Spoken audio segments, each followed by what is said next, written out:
Good morning, everybody. So I'm going to begin the IT video when I share my screen. Let me make sure I share the sound. All right, and we're going to just speed this up a little bit.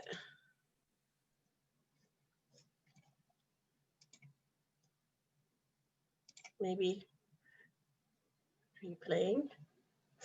Hang on, let me do this.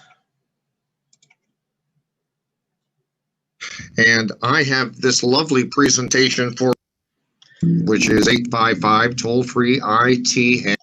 Okay, so the first thing we're going to say is write down this information. I'm going to give you a minute to write down the help desk at howardhanna.com. So if you're having trouble with any of your technology, getting set up, getting online with Howard Hanna, that's the email address. They're great at responding to you.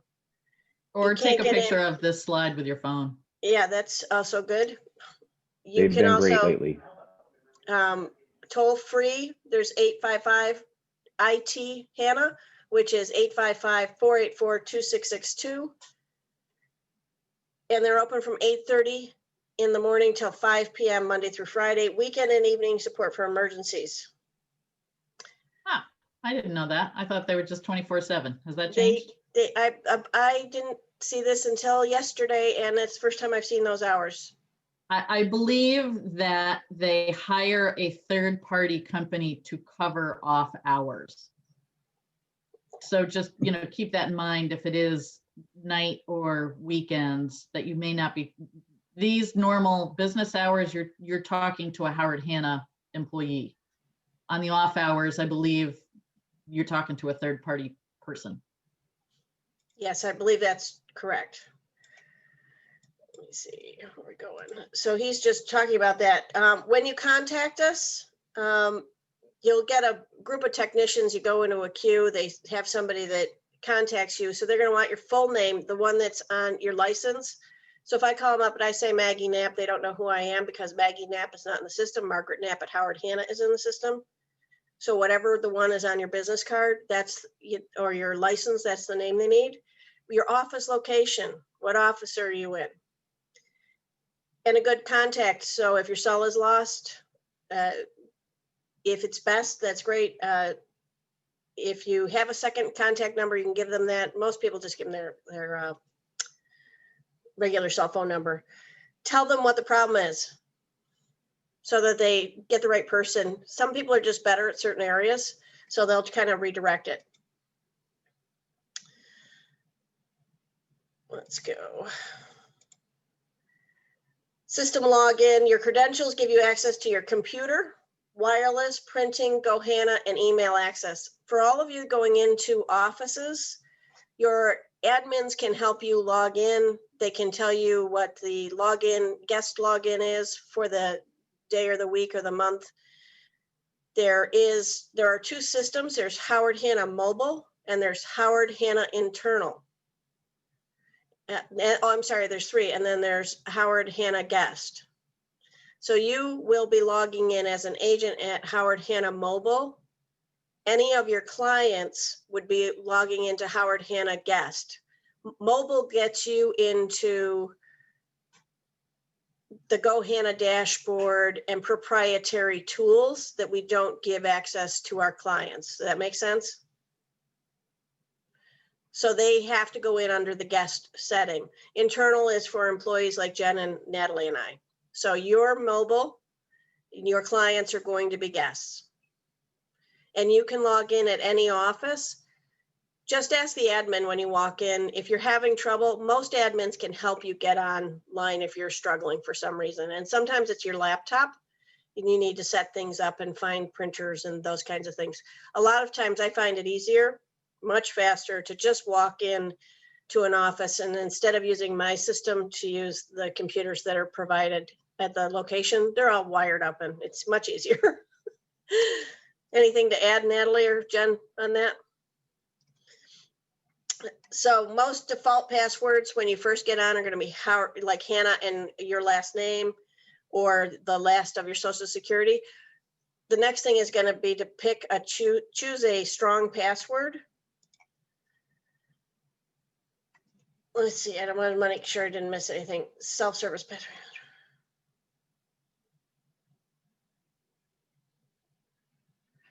There is a self-service password tool and you must register in order to use the tool. After changing passwords, remember to update on all your devices, your phone, your laptop, your desktop, wherever you have it. If you have more than one tablet, make sure you're updating your password on every location.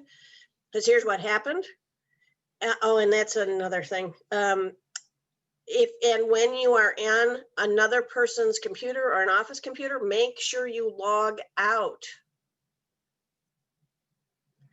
Was on an office computer one day and I logged in and all of a sudden I'm reading these emails. I'm like, these aren't my emails. It had not, the person before me had not logged out and he had left his email open. So at first it looked like my email because it was, you know, Microsoft Howard Hanna email. And then I realized I don't recognize any of these names. It was wide open. So make sure you log out. So in another instance, I had logged in somewhere and I forgot to log out and other people were logging in and that password hadn't been changed and it was locking me out of my computer because it was using an old password. It was on another device. So make sure all your devices match because it can start to lock you out because it's looking. And once it finds an error, it just kind of keeps flipping through and it gets caught up. So make sure you're logging out and make sure that you are, when you're using your password, you're updating on every device that you use. Everybody got that? Any questions around that? Okay.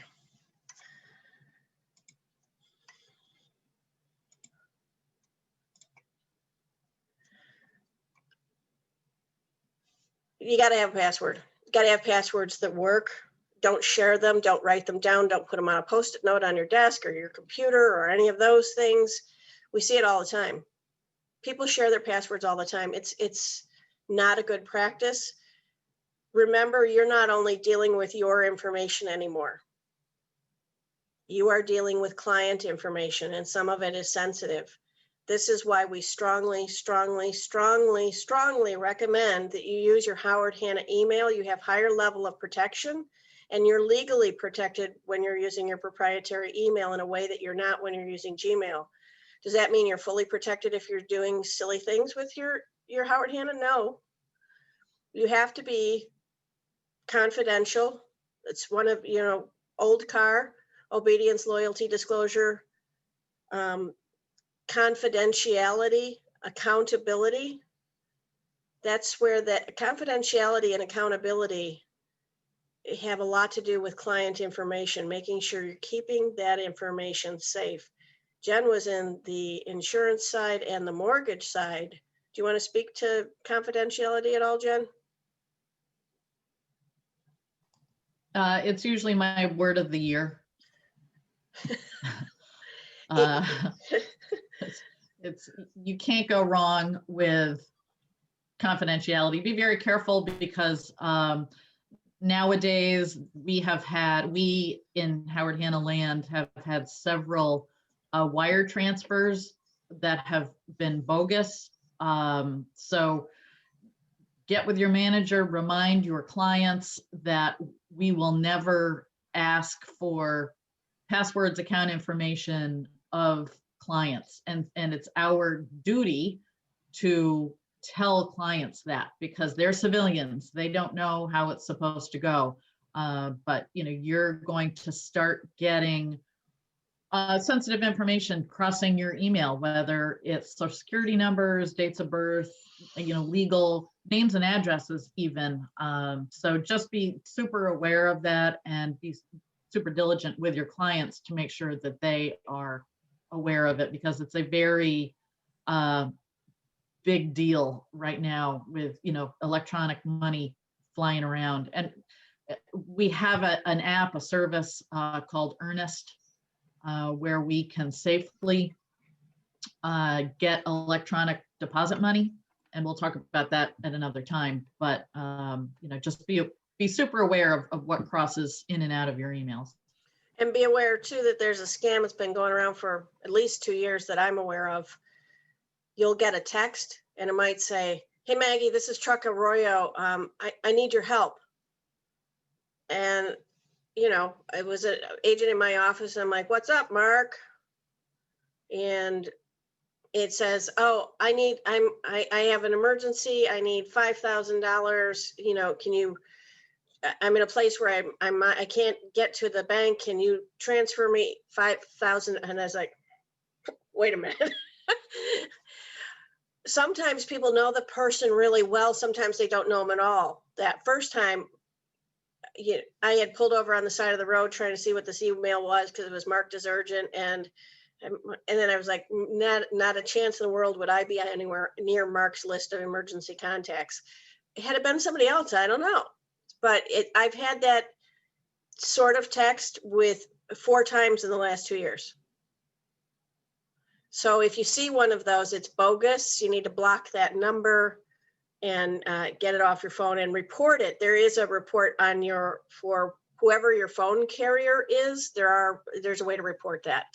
So you can look that up. I Googled it and found the answer. Google's a wonderful thing sometimes. Passwords expire every 6 months. They have to be at least 8 characters. You cannot use the last 10 passwords, which is a real pain in the tuchus. Really hate it. So one of the safest ways to do a password is to have a sentence. It could be a song lyric. It can be a favorite line from, call me Ishmael or whatever. And you can use the first letters of things. They're really hard to crack. They're easy to remember. They take you a minute to type in because you have to think of the stupid sentence and which ones did you make capitals and which ones are small and which ones are a character, because you have to have a mix.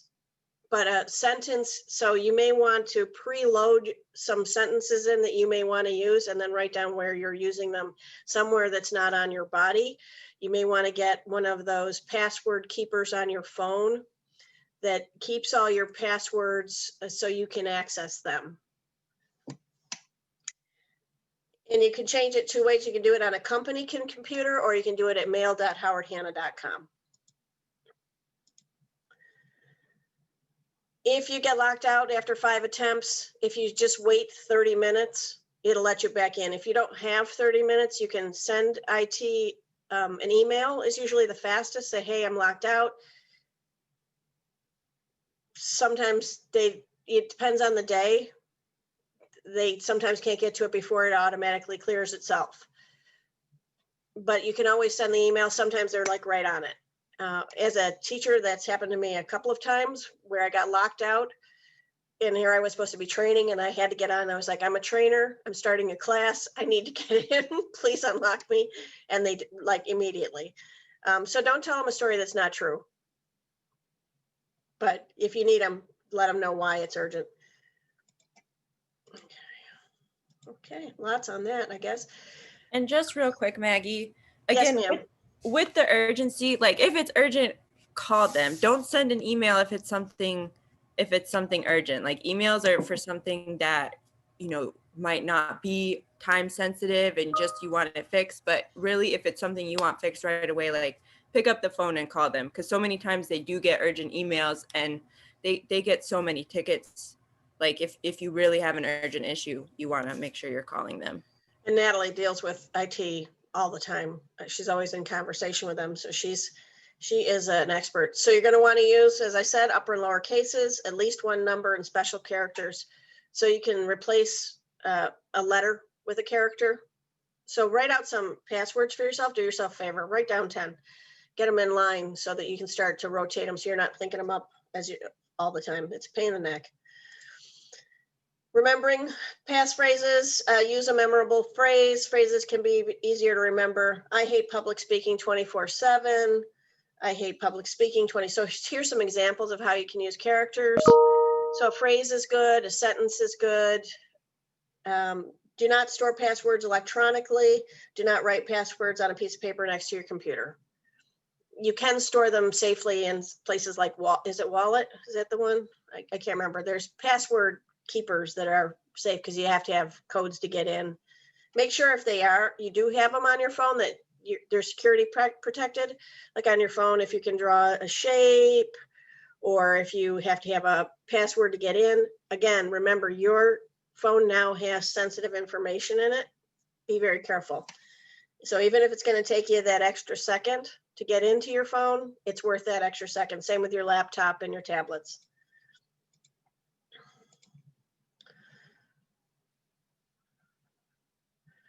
Resource PCs. Natalie, do you want to speak about the office resources? The resource PCs, Windows 10 Yeah, Pro? I can talk about that. Yeah. So every office should have a couple. I'm sorry. I'm so sorry. My face is. I'm just a black screen. But every office should have a couple general use computers that you can just ask your admin where they are if you can't find them. But you log in. It's going to be the same way you log in, where you log in with your Howard Hanna email and password, and then you're in, and you have to make sure that you also sign out because then the next person comes and they're going to be in your computer section because you signed in with your name and you don't want to be connected to that. So you want to make sure that you log in. It's just your Howard Hanna email and password, and then you log out. You will have Microsoft Office on though. So sometimes, we say for contacts and whatnot to use Excel, and some people don't have Excel on their computers. You can always, run over to the office, do that project there, have that Excel there, because all of the general use computers will have that there. And then there are also printers that the general use computer should be automatically connected to. If you have a laptop, yours won't be automatically connected to those printers. So definitely, the first time you're in with your office, I would schedule some time with your admin to have her help you get connected to the internet and then the printers. And if your admin's not able to help you, then plan to just call IT when you're in the office, and they'll help you get connected to the internet, help you get hooked up to the printers in your office, and then you'll be good to go in the future. And as far as color copies, I think that can be from 0 to 20 cents. So it depends on what office you're in. So talk to your manager about what it is in your area, because across the company, there's different. And I know there are some smaller branches that do not have color copiers. But I know like in the Capital Region, I'm pretty sure everybody has color copiers and they don't charge. So Yeah, it and Rochester, they depends don't on charge. the area you're in. So I think, so it's 0 to 20 cents. And I noticed this yesterday. Just want to make sure if you're, just check with your manager if you have any question about it. They'll know, or your admin will know also. All right, let's see what we got. So I told you you have HH Mobile and HH Guest. You'll see internal, that's for employees. You're not employees. You're independent contractors. So your mobile and your guests are guest. Even if you're in another office, you're still mobile. Because every office is your office, everywhere in the company. You can walk into every office in the company. It's your office. Supported devices, Windows OS, Mac OS, tablets, phones, internet access, and network printing are all available to you. Everything is secured. Guests have Wi-Fi enabled computers, tablets and phones, and internet access. They can't get into our proprietary systems, and that's why they have their own access. So do make sure you're not putting them on. If you've logged in under HH Mobile, don't put a client on the computer on your login. Let them log in as a guest.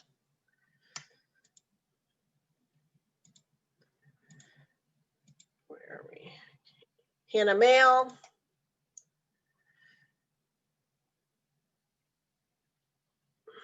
It's a Microsoft Office product. It's part of your Office package. It's supported on Android and iPhones.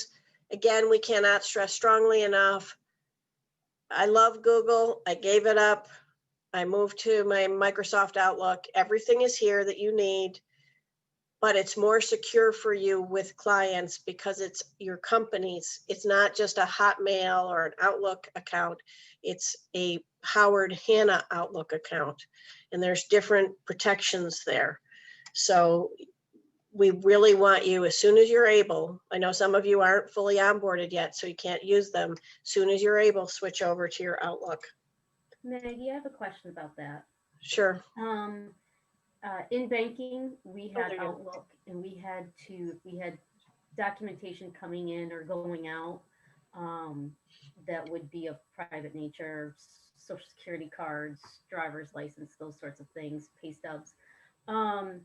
We would have to type in secure in the subject line prior to the header to actually secure that document. We as real estate agents are not getting social security numbers. We are not getting bank numbers. We are not loan officers. We do not have the same access. We do not have the same permissions to get that level of privacy, private information. Yeah, Jen?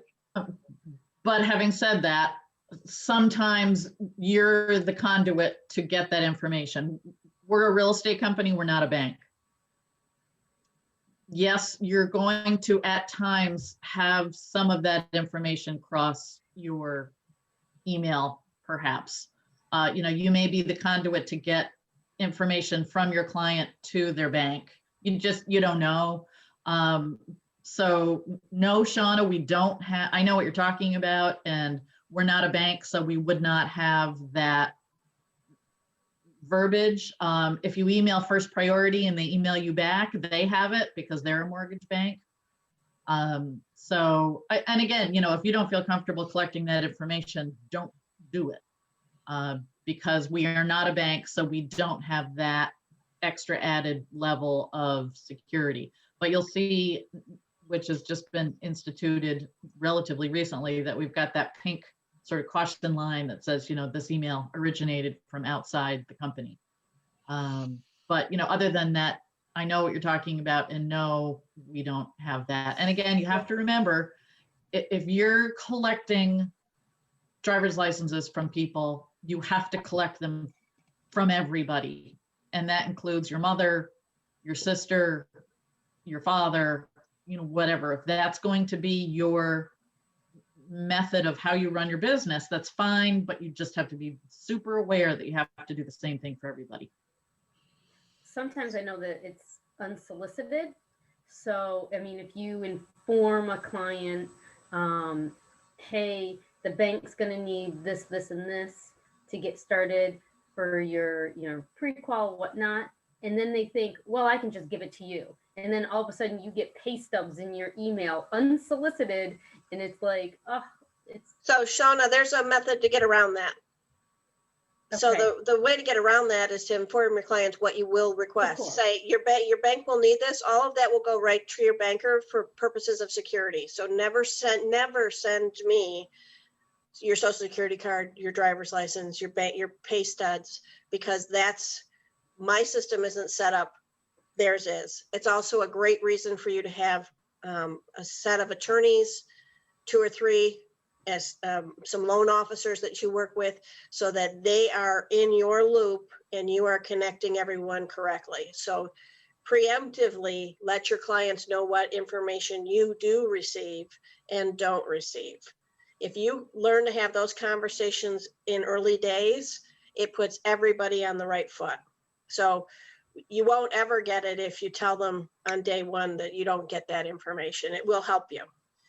And it's great that people trust you. That's terrific. But don't let them. You don't want anything to do with it. It's just protect yourself by having those conversations. But it was a good question. It's a very good question.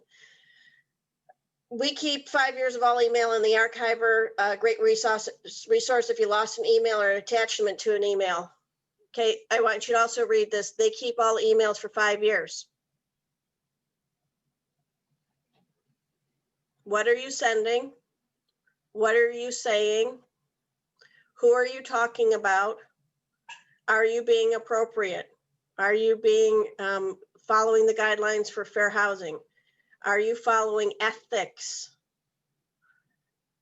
Ethics includes talking about your realtors and your fellow realtors across the company, in your company, in a poor way. So be careful what you put in writing. And that's not to say that there's email police reading all of our emails. There's not. Everybody's way too busy, but it is a company email. So yeah, no one's scanning them all or reading through every email that you send. However, if you were in the middle of if you had been in a violation, they could request some things. It would have to be pretty serious for them to go through those. Howard Hanna Mail Archive via site username. We're going to send you the slides when we get them. It may not be today because we're waiting for our IT to get these to you. Username is the first part of your email address.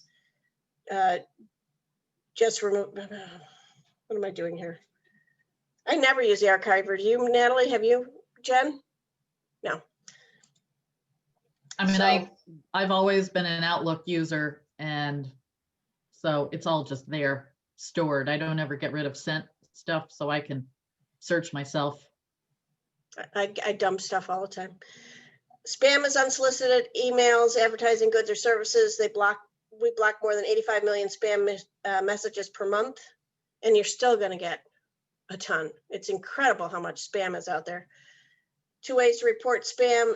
Forward is an attachment to spam@howardhanna.com, and right click on the message and report as junk. Never opt out, unsubscribe, or reply spam messages, because then you got to open it. So you don't want to open it to block it. Just report it and then move on. And once you block it, it disappears. Once you report it, not block it, sorry.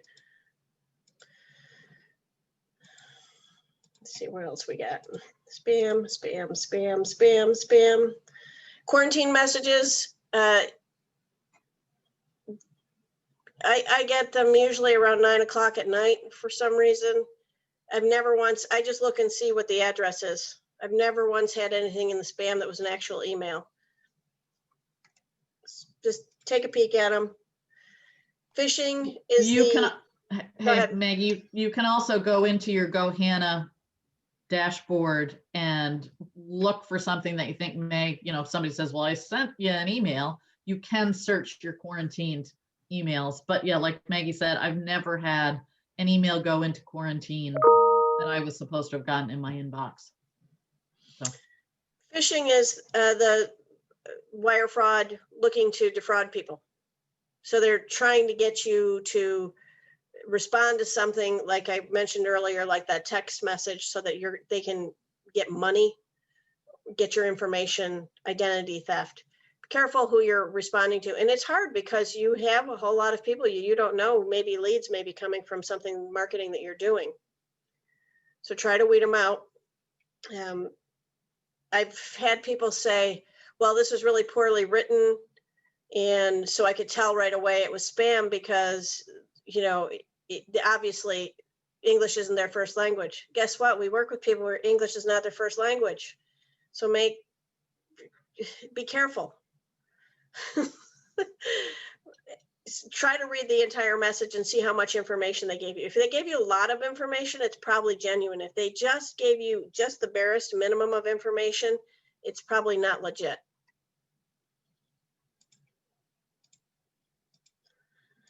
All right.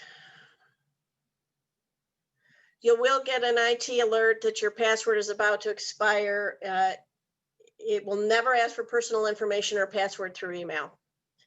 And you do have a little bit of time once you get those emails, your passwords, it's not like that day. You have a few days, but don't put it off for too long because it's real pain.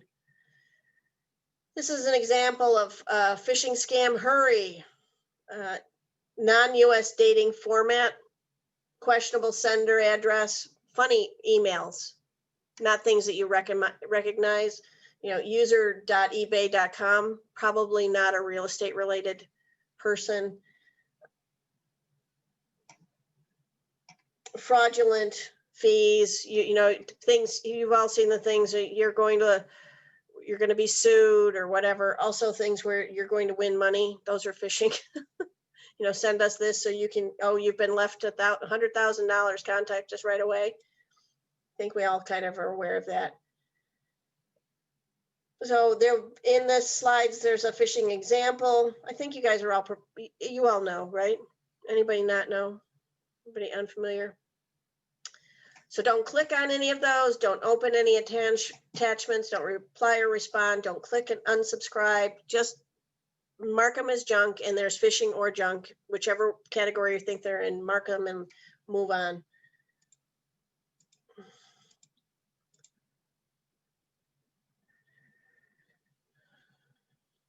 PC threat protection. Make sure you're doing all your updates on your computer. You should have some sort of computer protection system. Natalie, is there any one over the other that they recommend? Sophos you can even get to off of your dashboard. If you look at the under IT support, it should even have a, or they used to, maybe. They did have like where you could get Sophos, but Sophos is free, and usually the one that they recommend for any computer. Free's good. I'm just gonna, you'll get this slide, you'll get the computer specs. Let's see.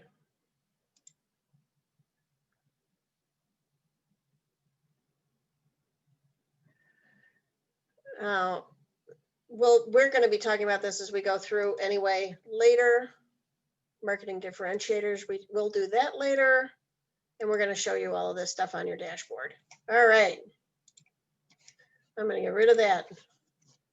Go, Jen. If you guys have questions around IT as we're going through the weeks, feel free to ask us, okay? And every area does have a boots on the ground IT person. IT runs almost as lean and mean as education does. So, email, pick up the phone and call with specific issues. And, they're good, but they are Howard Hanna employees. So you're not calling India or Abu Dhabi. You are calling, and they're on a rotation tree of who answers the phone, depending on, what's there. So, I've always subscribed to the be nice to them and they're nice to you back. And if you do have an issue or a frustration with IT, let your manager know, so that it can get escalated. But they're a great bunch and super knowledgeable and very helpful. Let's see, Maggie, can you let me share, please? All righty, where is my open house? Went away. Oh, please. We're going to be talking about open houses, in-person and virtual. I'm a big in-person person. I'm not a great virtual person, and that's why we have Maggie and Natalie here to help us with all that good information. So let me just pull this up.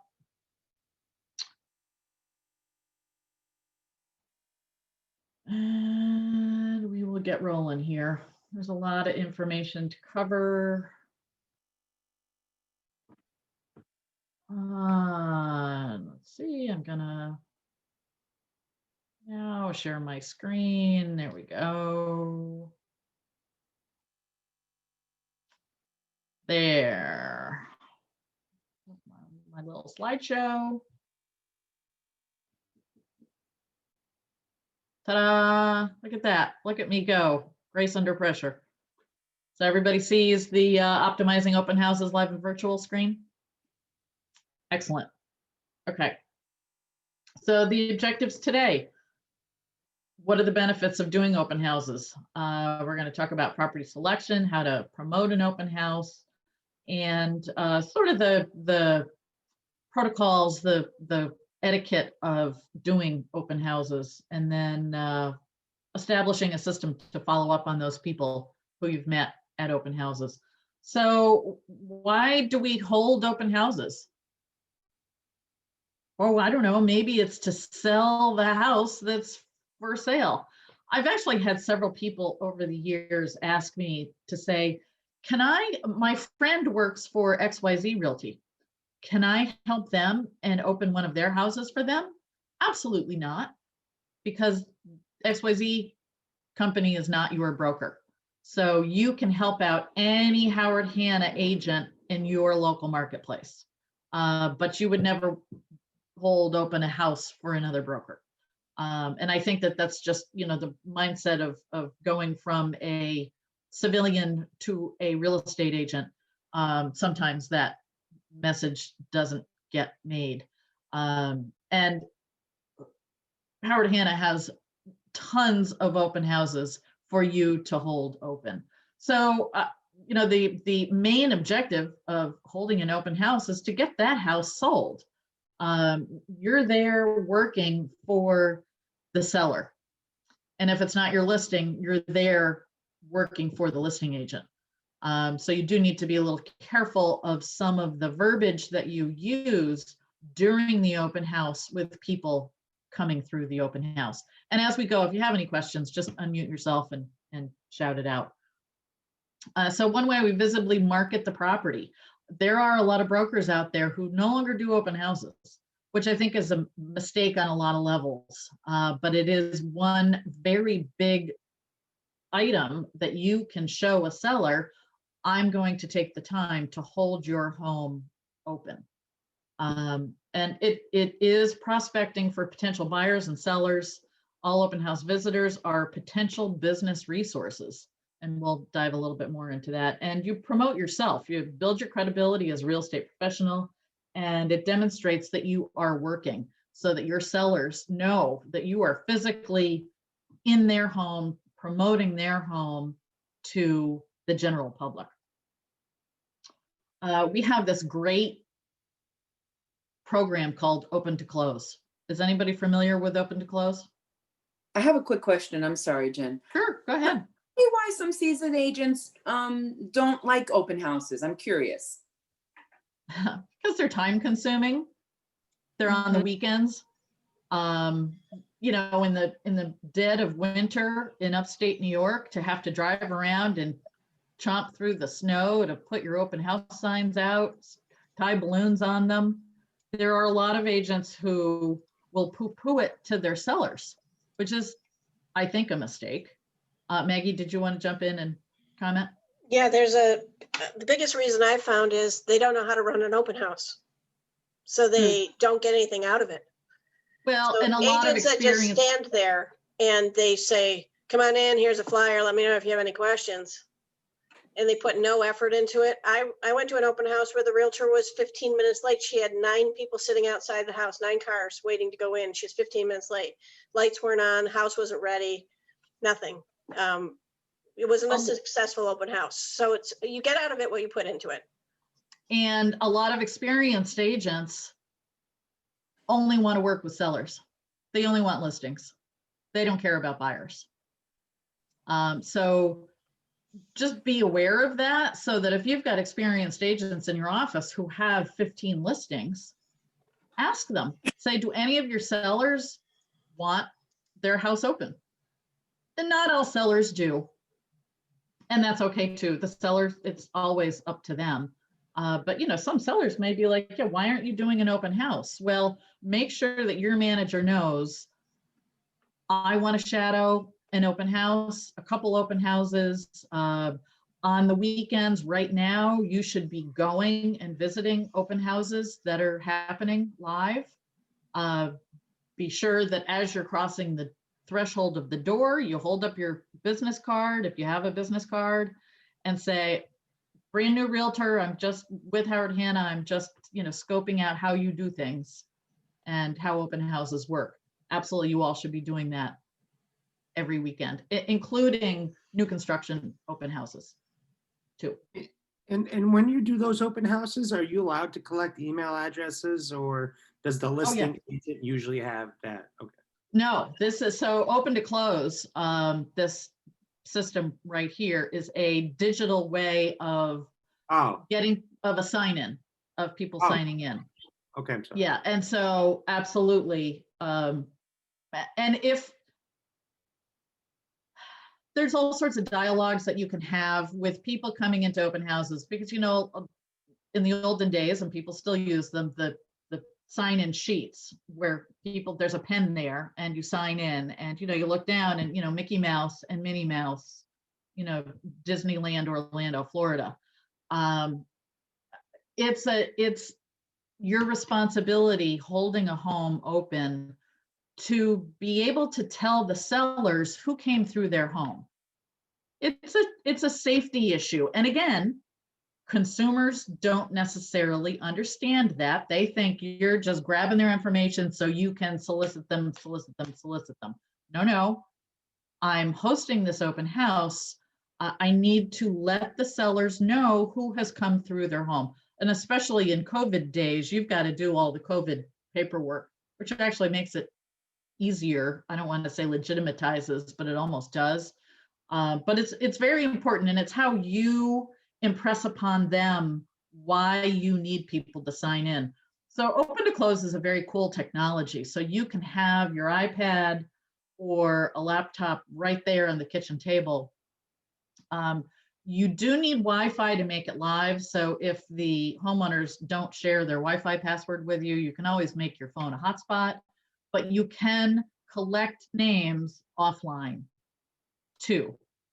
It just won't, it's a whole system that will shoot emails out to people afterwards saying, thank you for coming to the open house at 123 Main Street. And it's all automated. And you can do this as the host of a home that you haven't listed. Shauna. So let's say you're in a poor area, terrible hotspot connection, Wi-Fi connection. Can you do it manually and then go into the open and close and enter it in yourself manually? Absolutely. Okay. You can also work in offline mode. So you can open your laptop where there's Wi-Fi, set up your open house. There's a system on open to close that Natalie and I will teach you at some point, and you can turn it on and you can work in offline mode. So make sure your battery is charged.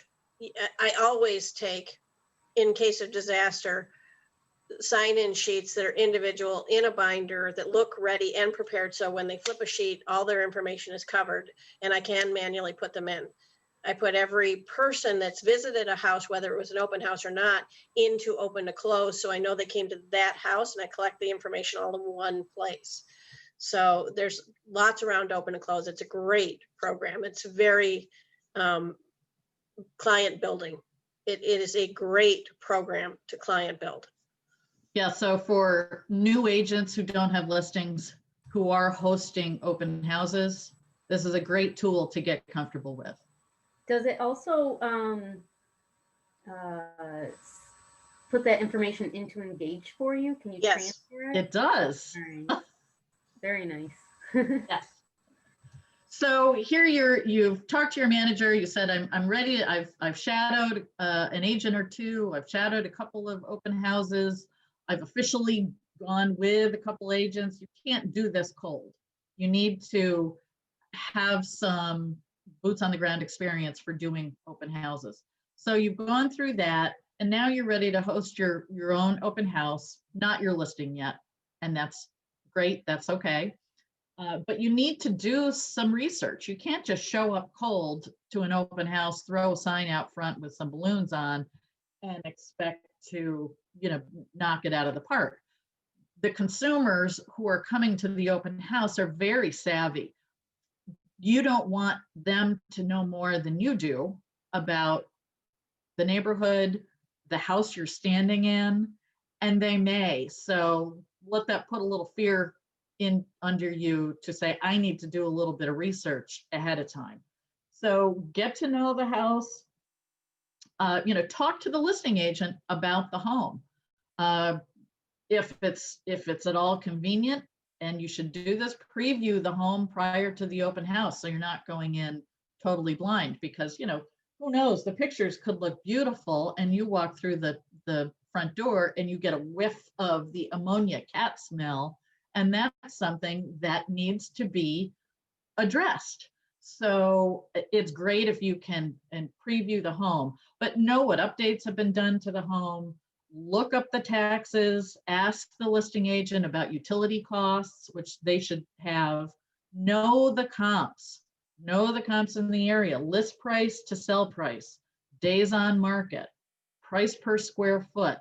All of those things you can find from right through your MLS. And if the listing agent's too busy to help you with that, have your manager help you, have your admin help you. These are all talking points that you need to know to make yourself feel more comfortable the first time you do an open house, because you're going to be like, oh my gosh, I have no idea what I'm doing. This is going to help give you confidence. And, you know, drive around, know the neighborhood, know how far it is to the nearest big grocery store, know some information about school districts, look up in the, everybody has a school report that comes out through your local business review. You know, Google that and look that up. That's a great resource.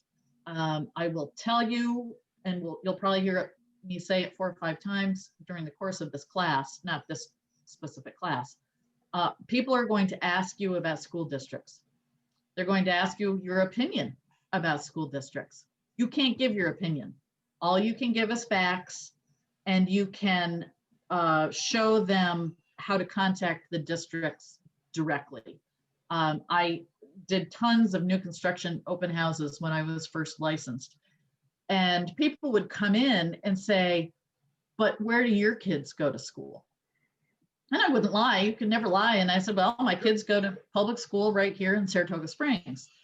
And they'll be like, well, you know, how do you like it? And I said, you know, it's not, I said, you can have 2 kids in one family, and one would thrive in a small parochial system, and another would thrive in a huge city school district or a suburban school district.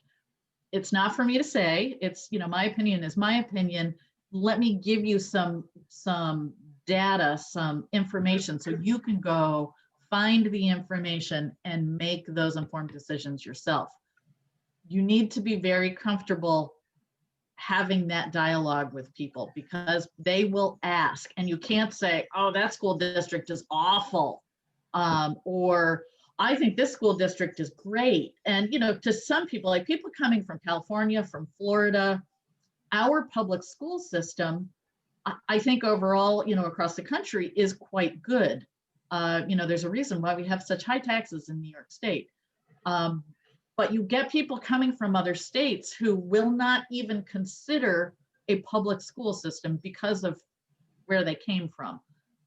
So again, we need to be a resource for people, not the source of information. So be sure to have with you, you know what the public school district is, know the elementary schools, know the middle schools, know the high schools, know the colleges locally. Maggie?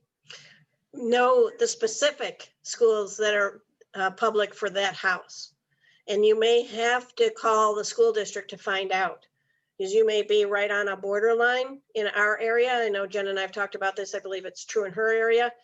If you live in one town, you could be in one of 5 districts. So just because they live in ABC town, New York, doesn't mean they're in ABC town schools. They can be in another school. And then what parochial schools do they, parochial schools, what private schools service that district? Sometimes you can just drive. It doesn't matter as long as you're willing to make the drive. So you can speak to what specific school is attached to the house, but not anything about that school. And in some districts, be very careful to talk about elementary schools, because those district lines can change year over year. So I know, like in our neck of the woods, we don't ever put in the elementary school on an MLS sheet. You can put the school district and leave it at that, because it could change. And some people may have their heart set on having their kids in the Dorothy Nolan Elementary School, and when it comes around time to register their kids, they're like, sorry, Dorothy Nolan's filled up for your street. We've moved all the kids to Caroline Street Elementary. And it's 2 very different schools, but it is what it is. And I know, like in Saratoga, it's almost impossible to get in a different elementary school. So just better part of valor, be aware, but also educate the consumer, civilian, as you go. School districts can be a really touchy thing. Whenever I'm doing a search for someone, even if school district is not a consideration for them, I will, this is a funky area we live in. Like say Shenandoah, it's a huge, one of the biggest public school districts in the capital region, if not the biggest. It hits on, I believe, a half a dozen municipalities. So you need to be really careful. You don't want to, well, somebody will say, well, I only want to look at houses in Clifton Park. But what they don't realize is that, there can be houses in Mechanicville, in Round Lake, in Malta, in Boston Spa, in Burnt Hills, and that's just 5 right off the top of my head, that are still in that school district that sort of touch all on the Clifton Park borders. So again, it's an education process for you to help educate the consumer who's looking out there. So one Jen, week, can I ask you a quick question? sure. Kind of a two-tiered question. Can you repeat for me again where the best place for us to find that school information is? And then what are your feelings on greatschools.org? Do you ever refer, like say, hey, go take a look at that site because there are ratings and all sorts of things you can use. So what do you think about both of those things? My suggestion, what I always used was the business review. And Cheryl, where are you in the state? I'm up in Johnstown, Fonda area. We're way out. All right, so it's the Capital Region Business Yeah. Review. Probably Christian Klug gets the business review. Okay. That comes right to the branch. You ask him. Okay. The business review annually puts out a school report, and Okay. it's a ranking, and it gives you all of the reasons of what they use to rank the school districts.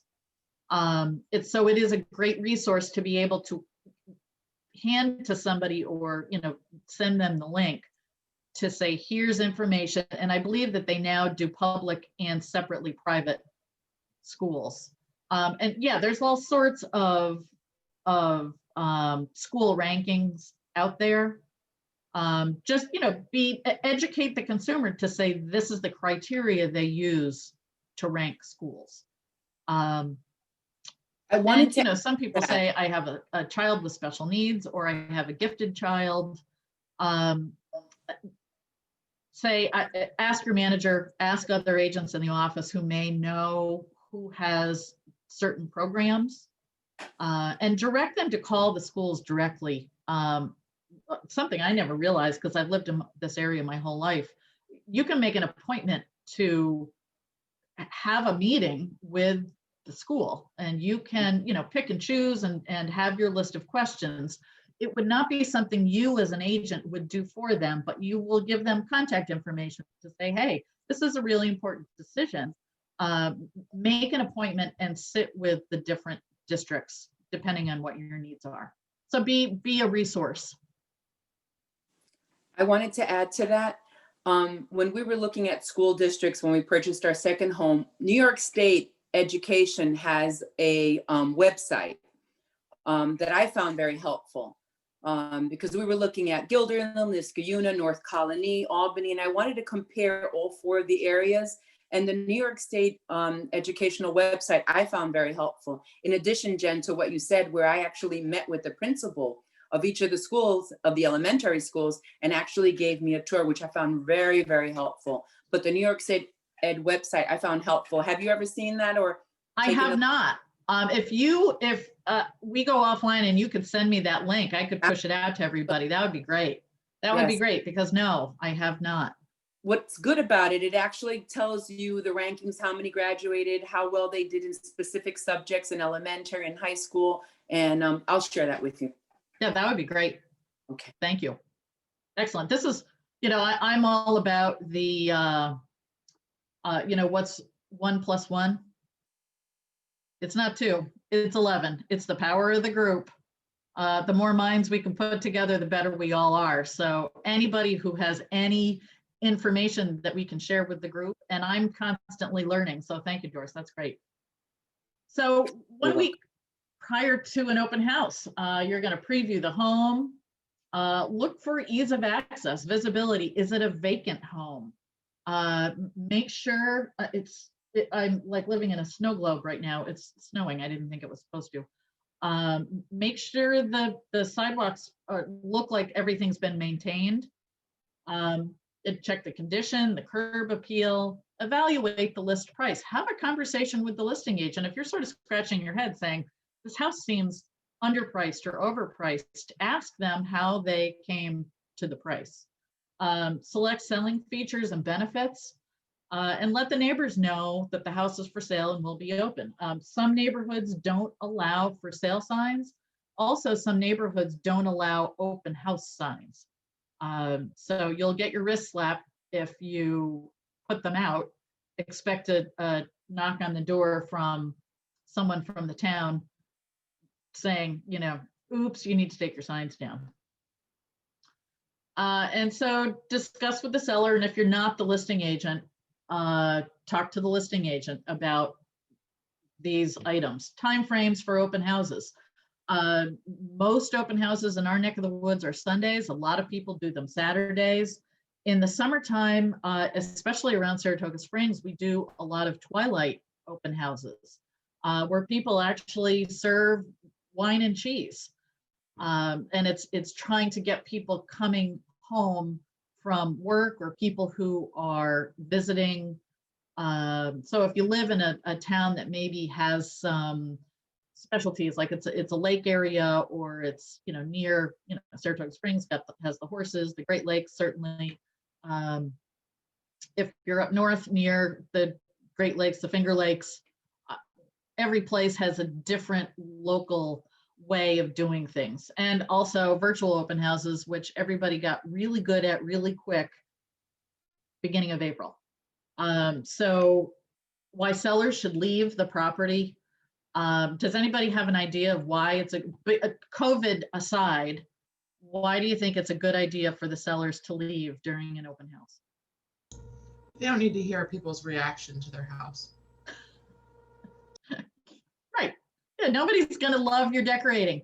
Not everybody's going to love your wallpaper choice or your kitchen cabinet choice or your carpeting choice, or, oh my gosh, this house smells of cat. Ugh. Yeah. And you also don't want the sellers following people around. It can get just real creepy real fast. So you need to have that conversation with the listing agent, so they have the conversation with the sellers, so you're sure that they're not going to be there. Yeah, the other thing is that they can ruin the negotiation. They can say way more than they ought to. Right. So they can say, well, we really need to go. Our daughter's had a baby. Baby has Down syndrome. She needs help. We need to get out of our house right away. Oh, they're desperate. Right. Right. Yeah. So it's an education process again for the seller, so they know what's the reason of being inconvenienced to have to clean their house and then get out for 2 hours or 3 hours, depending. And again, for the sellers, it gives the additional exposure to the property. And I do know there are a lot of hard-nosed, seasoned realtors out there who are like, open houses don't work. The majority of times, the people who come to an open house do not buy an open house, but they do sometimes. So just, keep that in mind, keep an open mind, and certainly be positive. And the whole COVID thing, ask your manager how agents are doing it in your branch for COVID. I know several agents who have it down literally to a science. They pair with another agent, so there's always an agent outside or in the garage. Only one party can come through the house at a time. So you've got one agent inside, one agent outside, to make sure there's hand sanitizer, make sure that there's COVID forms, because everybody needs to fill that out. Children should not be in attendance during COVID for open houses in any way, shape, or form. At non-COVID times, you need to be careful of kids, because open houses are just that. You're opening this house up for all of the universe to come in and look at it. good, bad, or ugly. So it's okay to say to people who come in with their 3 little kids, you need to hold on to your children or carry them through the house. They cannot be running on their own. And you need to be firm about that. And if those people have a problem with that, so be it. That's okay. So the week before, again, determine and launch your promotion game plan. You do need to have a game plan. This is not something that you just say, oh, I should do an open house at noon on Saturday and it's Friday afternoon. That's not a successful game plan. Invite people to your open house, people in your sphere, neighbors. I told the story of the guy who's always every day in a 3-piece suit. He goes to his office and blows up the green and yellow Howard Hanna balloons.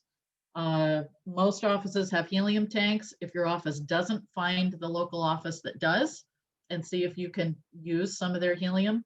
And he walks the neighborhood and hands balloons out and invites people to his open house. Time consuming, yes. Does it work? Yes. Postcards, door hangers, e-cards, marketing, you have access to all that good stuff. Ask your manager. Special neighborhood preview.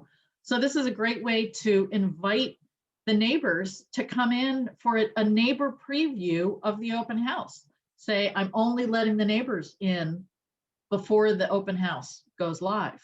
They feel special. They feel like they're getting in on like the secret thing. Because a lot of neighbors may have friends or family who want to live in that neighborhood. They may have coworkers who want to live in that neighborhood. They may just be nosy neighbors who just want to see what their neighbor's house looks like, and that's okay. But it's a great way to sort of get some buzz because you're going to get the nosy neighbors coming in anyway. Invite them in as special guests for a preview of the open house ahead of time. And by all means, email your office team, and your admin can help you with this.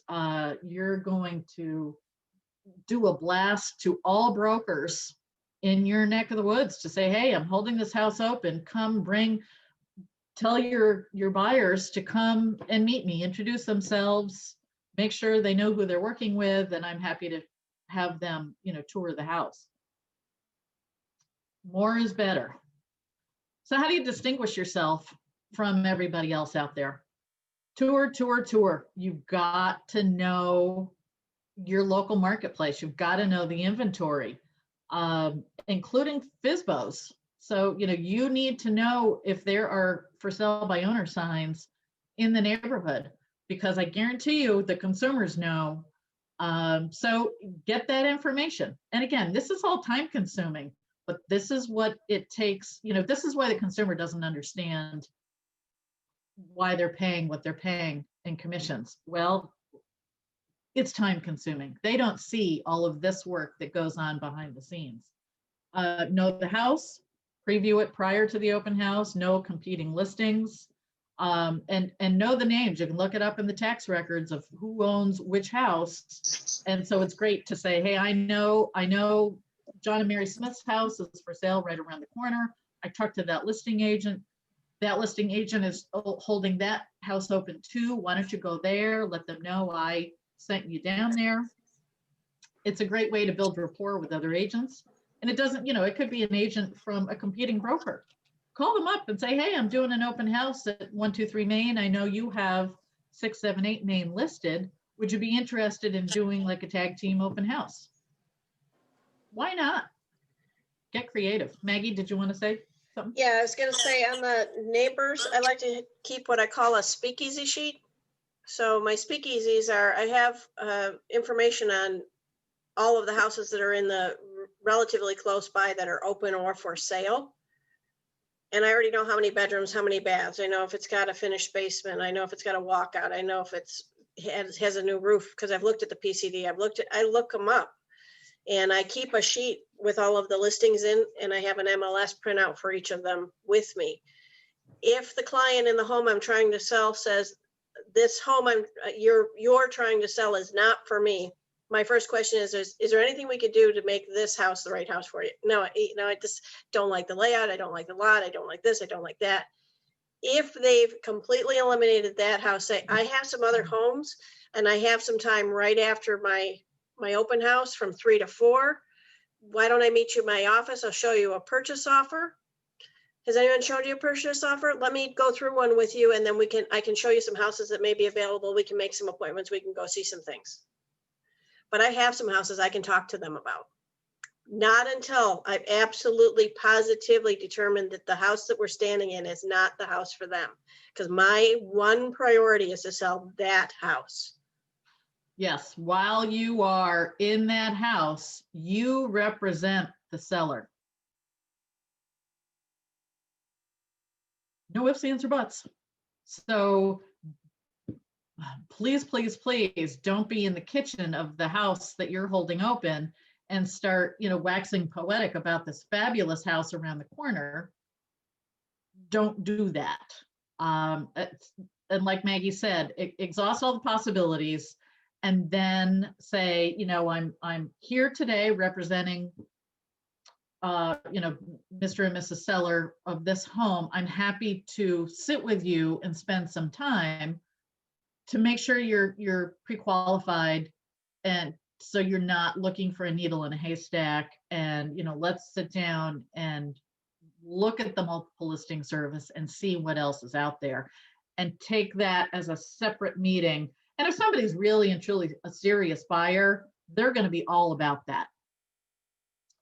So just be aware that while you're at that open house, you are representing the seller and the listing agent. You do not want the listing agent to get it back to them that, you were talking up some other home while holding open their listing.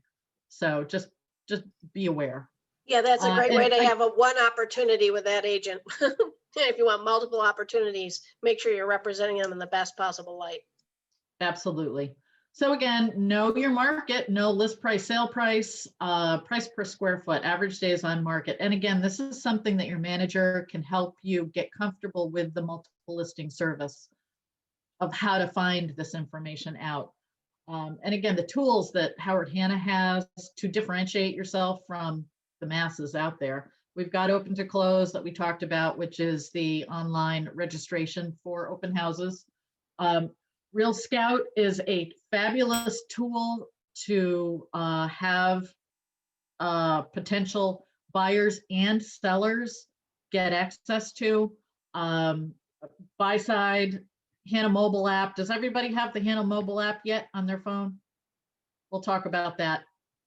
Natalie will talk about that at a later date, but it's a great thing. Don't just go to the App Store and download it, because since you're an agent, you'll have your own app that you can download and then share with people so that they're all directed back to you. But just, keep in mind, the company has invested in you all as agents to differentiate yourself from any other realtor broker out there. So strategize. Every branch has open house writers. Make sure that you've got one. Usually the listing agent, get with them to make sure that there's an open house writer, because it's a writer that goes right on the sign. If you're able to have a sign in front of the home, it can say, open Sunday 1 to 3 or whatever. Make sure that you get a writer on that for sale sign. Some areas have Sunday Showcase of Homes. It's not in the capital region, but I know it's big in Rochester and in Western New York. They have a whole TV show. Social media announcements for open houses. Get with your admin. They can help you to craft and create those. Block time in your calendar after the open house so that you can meet with people, and let your office certainly know about the property. Everybody should be attending their office meetings. I believe everybody is still doing virtual office meetings, so it's easy to attend. Absolutely, positively, you should not be missing your office meetings. Go make yourself known, introduce yourself to people. Even if it's via Zoom, say, I'm a brand new agent, your manager should have introduced you if they haven't yet. say, can you please introduce me at the next office meeting? Because sometimes they forget, they get busy. So advocate for yourself and make sure that they know, say, hey, I'm doing, opening up 123 Main Street. I'm really excited. It's my first open house. If you could stop by or talk it up, that would be great for me. Don't be shy. Don't be a secret agent. Some Maggie? offices have an active board for buyers and sellers looking. Some of them have boards, but you can see they haven't been changed since 1999. So find out if people actually go to the board to look for your buyers and your listings. If they do, use them. If they don't, it's a waste of your energy. But if you do have an active board that people are using, it's a great way for them to check every day. Yep. And, again, in these COVID times, you have to do an open house with 2 people, 2 agents. It's almost impossible. It's really, you can't do it alone. So partner up with somebody in your office. I have a point ask. too. I'm sorry? Oh, I have a point. When I first started, I also offered to do open houses for others. Oh, that's the best way to get buyers when you're Right. new. To Yeah, learn. Yep. Or go with a seasoned agent. I've done many, but now it's a whole new world, so I'm relearning. Right. And that's what we do. Yes, thanks, Victoria. That's a good point. Open houses are really the best way to get clients to work with. It's a great way for you to practice on your feet, dialogues, wearing your realtor hat. You are face to face with people or live virtual with people. If you can do an in-person open house, I think, people need to see the 4 walls, touch the kitchen cabinets, whatever. But you can't go it alone right now. So partner up with somebody in your office. Again, ask your manager who would be a good person for me to partner up with. And again, like Victoria said, in the beginning, you have to be visiting open houses and then get with your manager and say, I need to shadow several open houses so I feel comfortable. Who is a good agent out there who I can help and shadow open houses? You probably won't get anything out of it as far as buyers go, and that's okay. You need the experience before you can go and do one on your own. So here's a great seller to-do list. And I believe this is a page in Hannah Presentations, isn't it, Yeah, Maggie? it's right. It's in your Seller's Essential Guide in Howard Hanna Presentations. It's fabulous. This is a whole book. It's 19 pages long. This is 1 page. They're all really, I'd like to see you all put it, if you don't print it out, put it on your desktop and check every page. This is one that's particularly relevant to open houses. And this is for when you get your own listings. This is a great dialogue to have with your sellers. Because, people become nose blind to what their houses smell like. They become super attached with family photographs that they have around. So it's your job to educate them on what makes a house put its best foot forward for an open house. And this is just a nice checklist. It's something like you would think everybody would know to have the beds made, but you'd be surprised. Keep counters cleared off and cleaned. A lot of people love all of their gadgets and their stuff on their countertops because it's easily accessible for them. But make sure to tell the seller, people want to see the house. They don't want to see their stuff. They need to be able to see the house. They need to be able to picture themselves in that house. It's very difficult to do if there's just clutter everywhere, family photographs, because it's like, wait, I don't know these people in this photograph. Have them take them all down and pack them away to make the house less personalized, because you want a potential buyer to come in and feel like, oh, I have the feeling like this could be my home. And that's hard to do when you see other people's photographs all over the place. When you do an open house, get there early, turn on every light possible. It's very welcoming. It could be in the middle of the day on a sunny day, turn the outside lights on. It's much more welcoming to people. They know they're at the right house.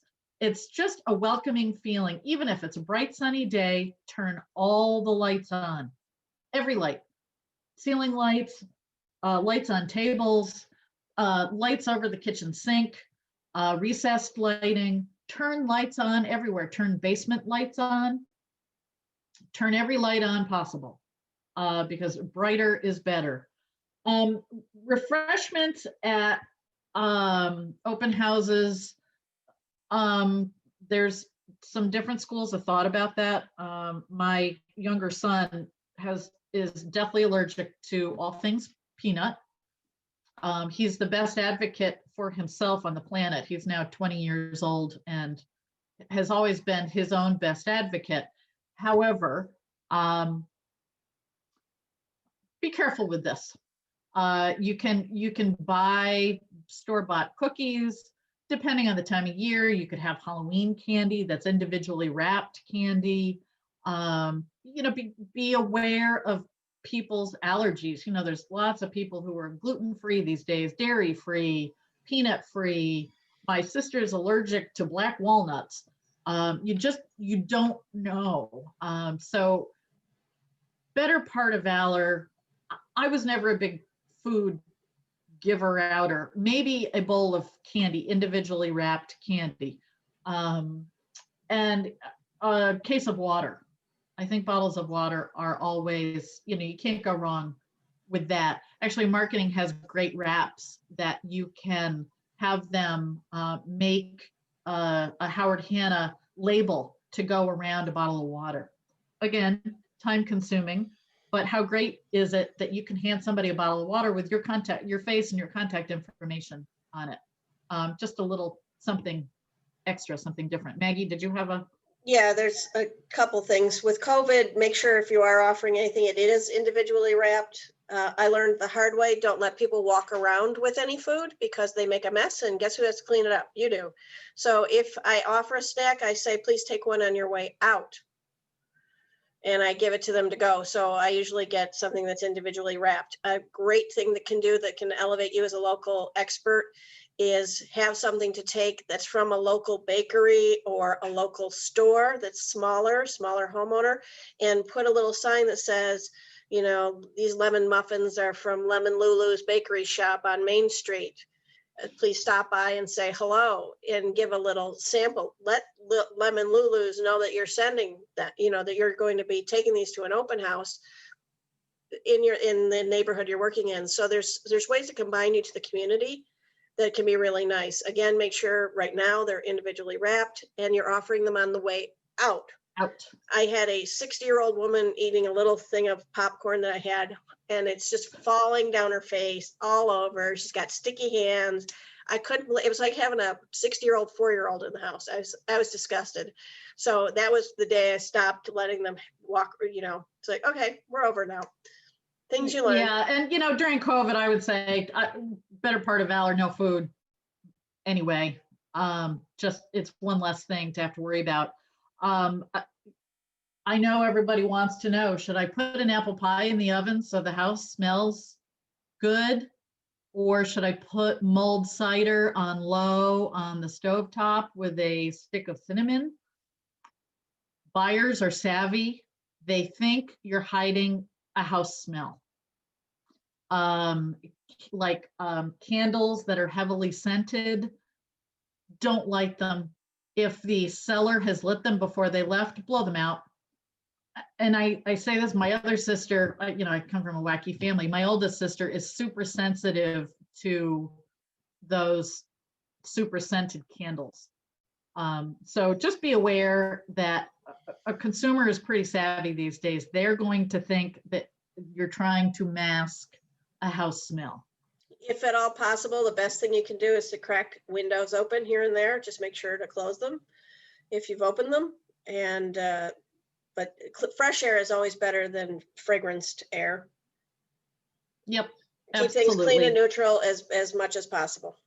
Yep. And, you know, some people will some sellers will set if they have a formal dining room, may set the table with their china and their crystal, which is okay. But to me, that's just, you know, a little kid coming and grabbing a tablecloth could be a disaster. And also, you know, people may have their own dishes, maybe much less formal. It actually may be a turnoff to some people to say, I want to use that room as an office. I'm, you know, who has a formal dining room? So, you know, you may want to tell the seller, you don't have to go to that trouble. Doris? Yeah, what happens in those cases? Great example you brought up. A child pulls a tablecloth and breaks fine china. How do we handle those situations? It's tricky. I mean, it happened on your watch. Right. You need to obviously tell the seller and immediately call your manager and figure out a solution quick like a bunny. Don't just say, oh my God, I'm not going to tell anybody and how much do I owe you? You know, things happen. Of course. So typically, how are those situations handled? Is there a check written? Do they come up with a number? I mean, just curious how they're handled. I don't think there is a typical. There is no typical. What you want to do is try and negate that happening by explaining to a seller. And again, this is an education process with the seller to say, from my experience, it's not a good idea to set the table with linens and china because what if? Are you, the house I bought, the first time we walked in, and you know, I don't have a strong feeling one way or the other about guns. The man who lived here was a retired trooper, sheriff, ex-military. We talked to the movers after the fact because we used the same movers they did. They cataloged and logged in 456 guns that had been in this house that they had to move. That's a whole lot of guns. The basement was full of ammunition. I mean, it's like, no wonder why the house didn't sell quickly. But my father-in-law had a federal firearms license and he ran a gun club and he had that sort of guns in his house. It was horrifying. And you know what, to some people, it is horrifying. To other people, they're like, wow, this is cool. Can you leave a couple, you know, back for me? But again, it's the conversation you have to have with the seller. Any valuables, guns, make sure they are locked up or take them with you when you leave. Animals, it's always a great idea to get them out of the house. Valuables, jewelry, take them with you, lock them up. Prescriptions, you know, a couple years ago, I thought, you know, what the heck? I don't even understand that. Duh. You know, people go through medicine cabinets. And again, educate the seller.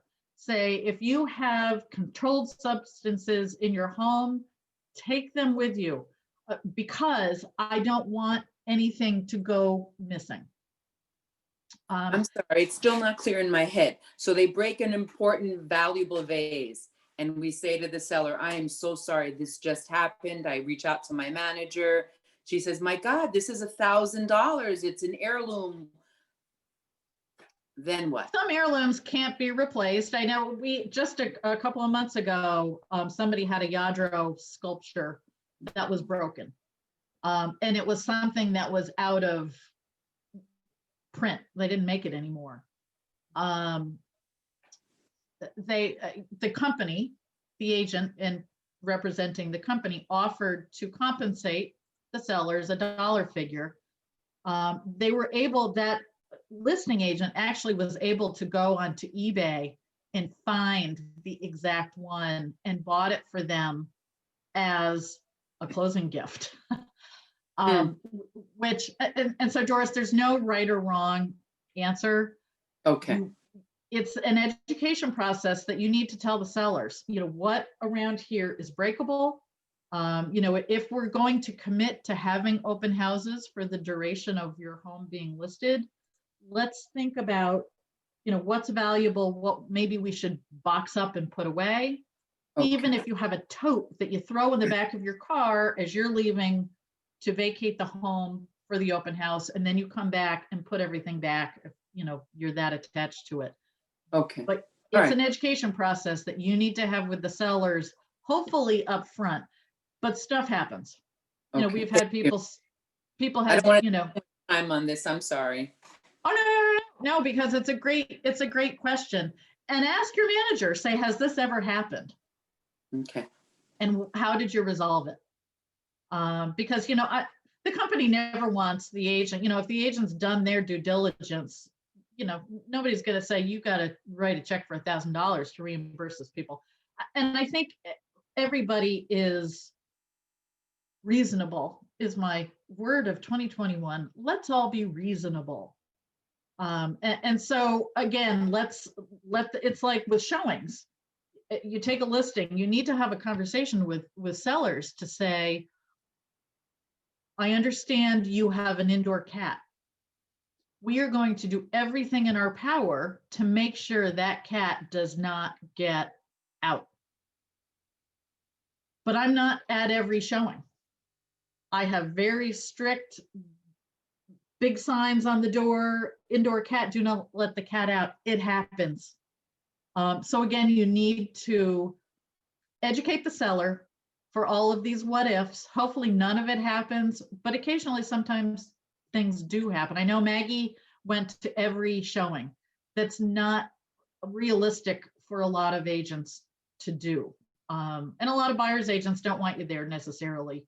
But if you can't be there as the listing agent, just make sure that you've tried to touch on different things.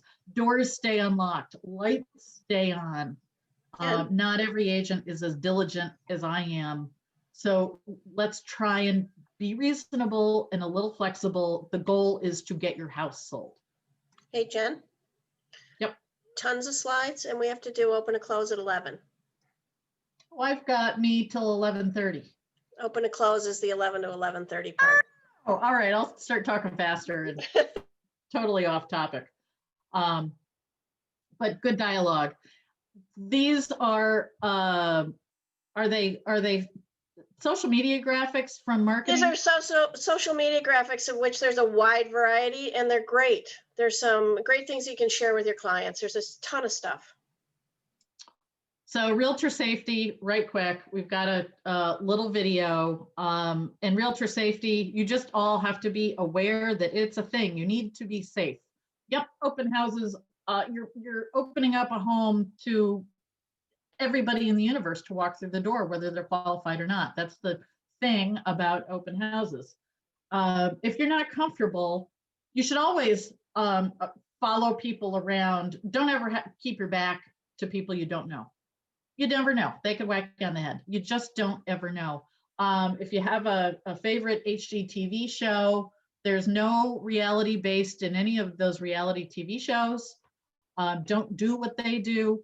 When you're in an open house, I always stay in the kitchen with my back to the wall. Just saying. Better to be safe than sorry. Park your car in the street. Don't park it in the driveway.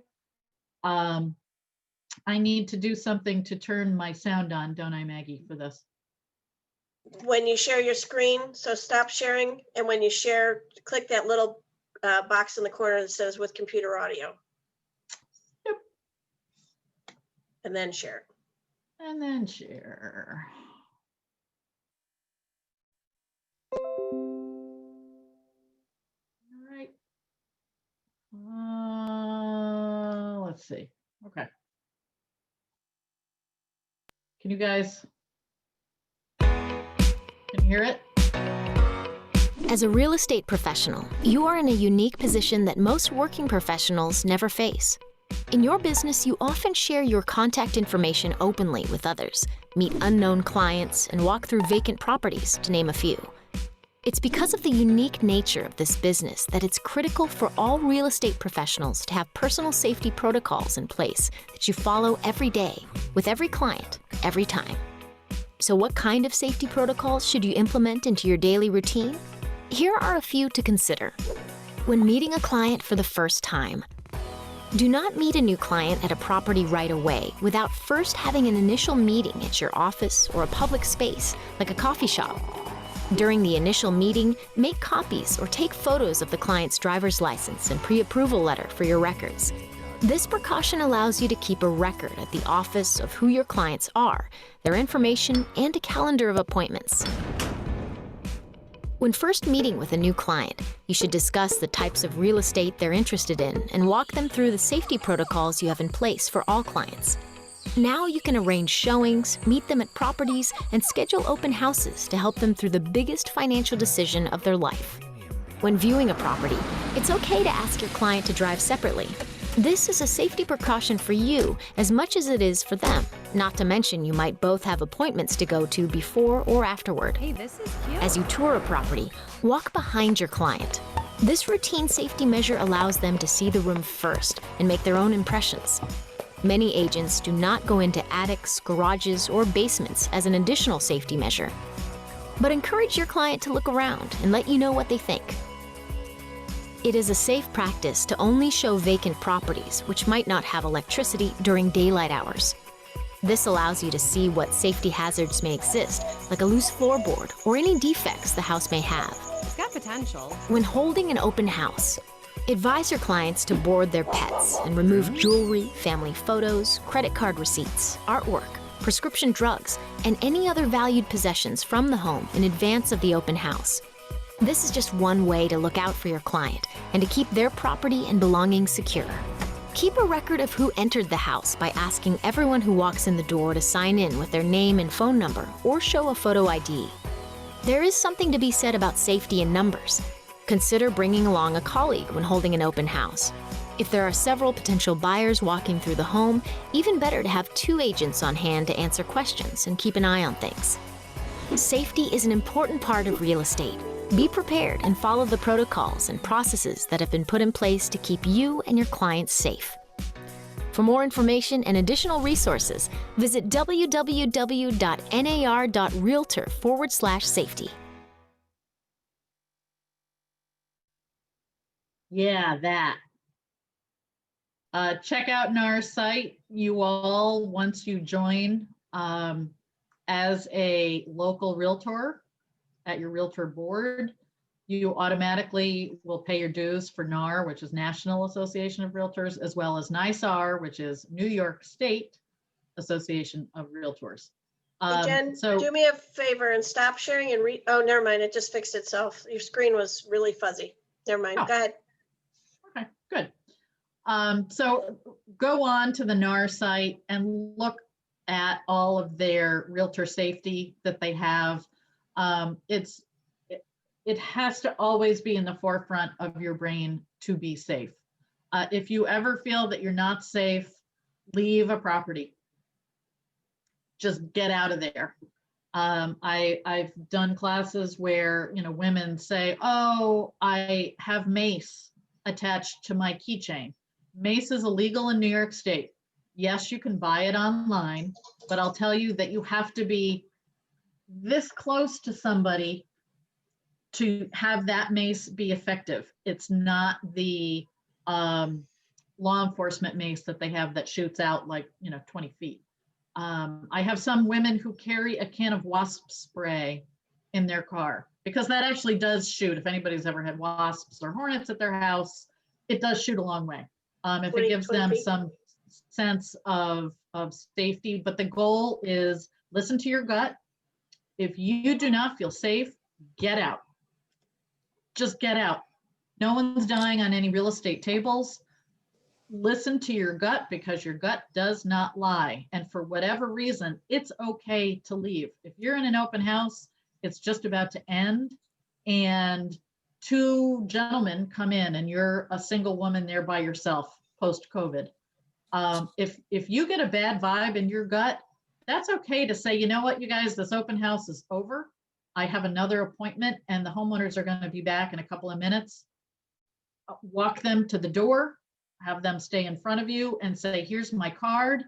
Call me and set up an appointment so we can schedule a one-on-one at my office and I'll meet with you. Ask any seasoned realtor. We all have been in compromising positions that we've had to get out of. Just get out. Hey, Don't try and Jennifer. negotiate. Yes. This is Courtney Pagla. So I live out in kind of the boonies. Would it be kind of frowned upon to have like my husband go to a showing and sit in the car or something? Not at all. Okay. Not at all. If it makes you feel more comfortable, absolutely. I have agents who have their dog accompany them in the car to every showing. Because a lot of, we in upstate New York have a lot of rural areas and there's not cell service still. Right. So absolutely, totally a great idea. If it makes you feel comfortable, bring somebody along, whether it's your spouse, a best friend, your dog, whatever makes you feel more comfortable, absolutely do that. Great idea, Courtney. There are apps for your phone. I can't show you mine because it won't show it on with a virtual background. I have an app from I have a Google phone so that my husband's name and number is right in the middle. And all I have to do is push one button. I hold it down. So I've pocket dialed him many times. All I have to do is touch it and it calls him. So he knows where I am, what hours I'm supposed to be there. If the phone rings while I'm gone, I've had him going, Mag, because I didn't know I've pocket dialed him. I'm like, no, everything's fine. Sorry. I haven't had to push it for real, but I don't have to dial. I don't have to look. It's right in the middle of my phone. So those are available. Free. It's free. Yep. But there are a lot of rural areas where you're not going to have service. So Get creative. Let someone know where you are. Work with another realtor who's going to go with you and then go with them, especially just build partnerships, help each other. Absolutely. Absolutely. Don't ever do anything where you feel uncomfortable. Well, uncomfortable safety wise. So you only open once. You know, speed dating was created for a reason. First impressions are absolutely everything. 5 seconds. Greet everyone at the door with a smile. Even if you have a mask on, people can tell you're smiling by your eyes. Welcome them, thank them for coming, and invite them in. You don't want to be a Klingon, you don't want to be Velcro agent, but you do want to be warm and welcoming. Introduce yourself. Allow them, if you say, hi, I'm Jen Bircher with Howard Hanna, they're naturally going to say, oh, hi, I'm Jim, and this is my wife, Jane, or, you know, whatever. Or you could even say, and your names are. Get comfortable with that sort of dialogue. I always said, treat an open house like a cocktail party without the cocktails. You are the straw stirring the drink, proverbially, the lemonade. So introduce yourself, repeat their name back to them. Everyone loves to hear their name. Just as an aside, anybody you're speaking with, if I say, hey, Maggie, you know, how does that make you feel? I've used her name. It makes her feel good. Even just that little thing. Hey, Doris, you know, what do you think of that slide? It's a brain connection. It does make you feel good. So use people's names, and it also sort of cements in your brain to remember their name. It's a skill that we all should get really good at, remembering people's names. And it is something that you can get better at. You can train yourself. Anticipate questions.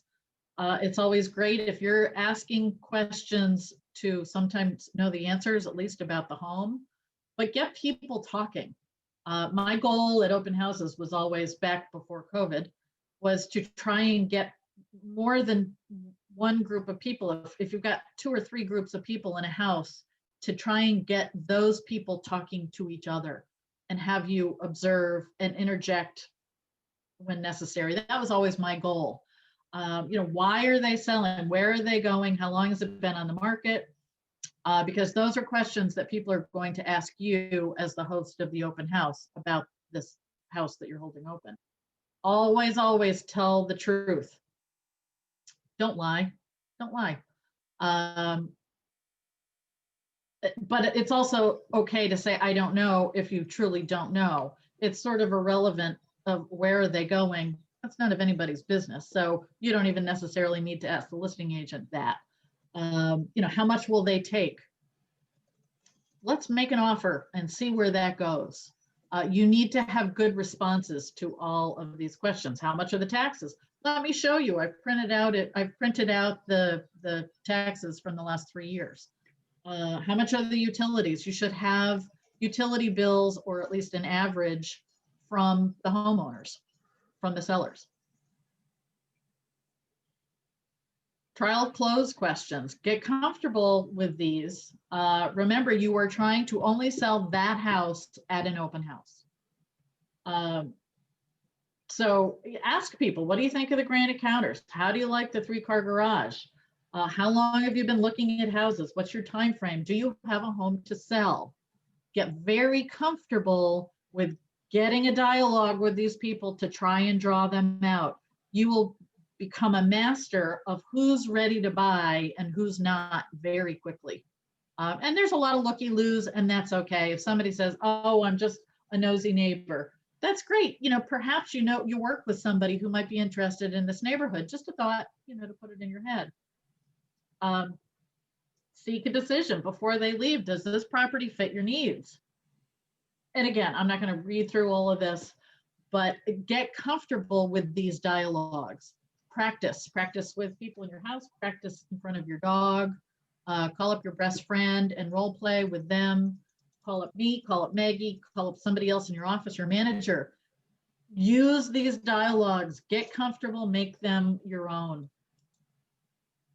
And follow up. Follow up is key.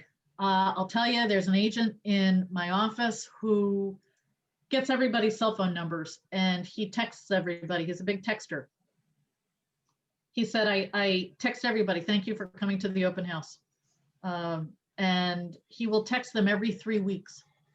He said it's crickets, 3 weeks religiously. And it's not all about real estate. Hope you enjoyed the holidays. Hope you're, safe with the snowfall. I don't know what. He always has a good touch point. Every 3 weeks, he will text whoever's come through his open houses. If somebody says, cease and desist, take me off the list, you have to honor that. However, the majority of times, months go by, crickets. Every 3 weeks, he reaches out to people, just as a touch. 8 months went by, and he said, out of the blue, these people text me and says, hi, Joe, we're ready to buy. We got our credit cleaned up. We need to find something in the next 30 days. You're our guy. Why did they reach out to him? Because he stayed top of mind with them. So don't get turned off if people are not responding back to you. Everybody's got lives. Dogs get sick. Moms get sick. You get sick. People lose their jobs. People get promotions. All sorts of stuff happens. People go on vacation. Be the steady Eddie and continue to reach out to them. It can take up to 12 touches before somebody responds back to you. So don't get discouraged after the second, third, or fourth touch to say, I'm going to take these people off my list because I never heard from them again. No, stay, do the text. It's the easiest, most unobtrusive way to stay top of mind with people. So again, I'm whizzing through my stuff here because I love open houses. It's a great way. Not all people who come to open houses are buyers. This is a very important lesson to learn. We're telling you now so you don't make any mistakes going forward. A lot of sellers come to open houses to interview you. So be aware and ask the question. Say, hey, do you have a house to sell? What questions can I answer? Assume you're always being interviewed. And I think that that's a good way to always present yourself because you never know. You just never know. I think it's important that, again, some more marketing pieces that are available to you all. Do you want me to show this right quick? This was a Howard Hanna commercial that they put together right after COVID happened. Oh, are you getting sound?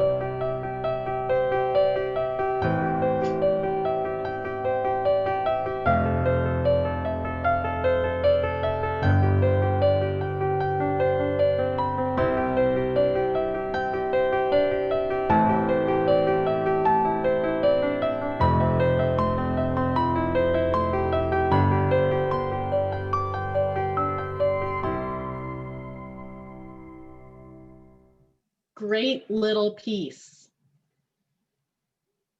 Still out there for anybody to steal and use. Virtual open houses. So a lot is being done with those. I have never done one. I'll be the first one to admit that. We have tons of educational videos on our Howard Hanna Education YouTube channel. Is everybody subscribed to that? If you haven't yet, please do. A treasure trove of information with a whole library of just how to do a virtual open house. All the nuts and bolts of it, the different types of software that you can use, what makes a good one. It's all there for you. There's a technology, Facebook Live is a huge, or Facebook event to set up is probably the easiest way to do it. I know a lot of younger people say, I'm not on Facebook. Well, guess what? The people with the money who were the buyers are. So you may want to look into setting up a Facebook account. Maggie, do you want to jump in on this? Yep. So on your virtual open house, I've heard people say, give a lot of details and have them up to 30 minutes. I don't recommend that personally. 2 to 3 minutes tops. Get through the whole house, show the key features, have a little script written on what you want to point out so you don't miss it. Make sure your shots are clean, things are bright and light, toilets are down, counters are clean, pets are away. When you put a listing into the MLS, Howard Hanna with the text to video creates a branded video for you free of charge that's available. You can copy that and add it to your MLS under branded video. If you create a video or a Matterport or some other type of visual, I've seen lots of good ones done right from phones. Those are unbranded videos. You're going to want to include those now because with COVID, even if the restrictions are listed, buyers are now looking for them because for a little while, it was the only way to see a house. We were initially having sellers walk through their house very unprofessionally, taking pictures of their own homes, and we had to give them sort of directions on how to do that. Now, most times we can go into the home and take those ourselves. If you're not very good, you're going to want to talk to somebody else, maybe in your office, or pay somebody. A lot of times it's not that expensive to have somebody take pictures. It usually wants to be like chest high as you're walking through and getting pictures. And there's something called a gimbal on a stick that makes it so it's not, choppy. When I lived in China, we used to buy pirated DVDs because that's how we saw anything in English, and they were everywhere. They were everywhere, all over the streets.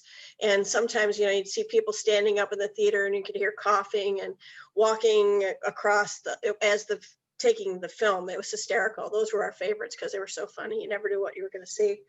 Make sure you're not doing one of those. Virtual open houses can feed into your website. You can put them on Facebook. You can put them on Instagram, and as Jen mentioned, Facebook Live. Make sure your name is attached to everything. Make sure your contact information is attached to everything. You want them to be able to contact you, right? That's the most important thing. Put them on your listing. It's very, very important. Choosing your platform, you're just gonna have to play with it. We have in the Howard Hanna, under YouTube, Howard Hanna Education and Training. If you have your dashboard right under Training and Education, the link is there. We have virtual open house stuff. I have, there's just a ton of stuff. Don't get overwhelmed. Don't try to be a producer. Don't try to be, some famous movie producer. People are okay with the goofs. They sort of consumers like to see you not being perfect. Probably one of the best and most watched virtual open houses was done pre-COVID by a young realtor out west who I don't know what company he works for, and he's funny. He literally ran through a house, fell down, gets up, and he had something like 2 million views. because it was hilarious. I probably watched it 20 times myself. It was just hilarious. So, you know, if you can add some humor, you can add some of yourself. You know, I'm sure that house sold 2 million views. Somebody bought that house. And these bright pink sign writers, every branch should have some.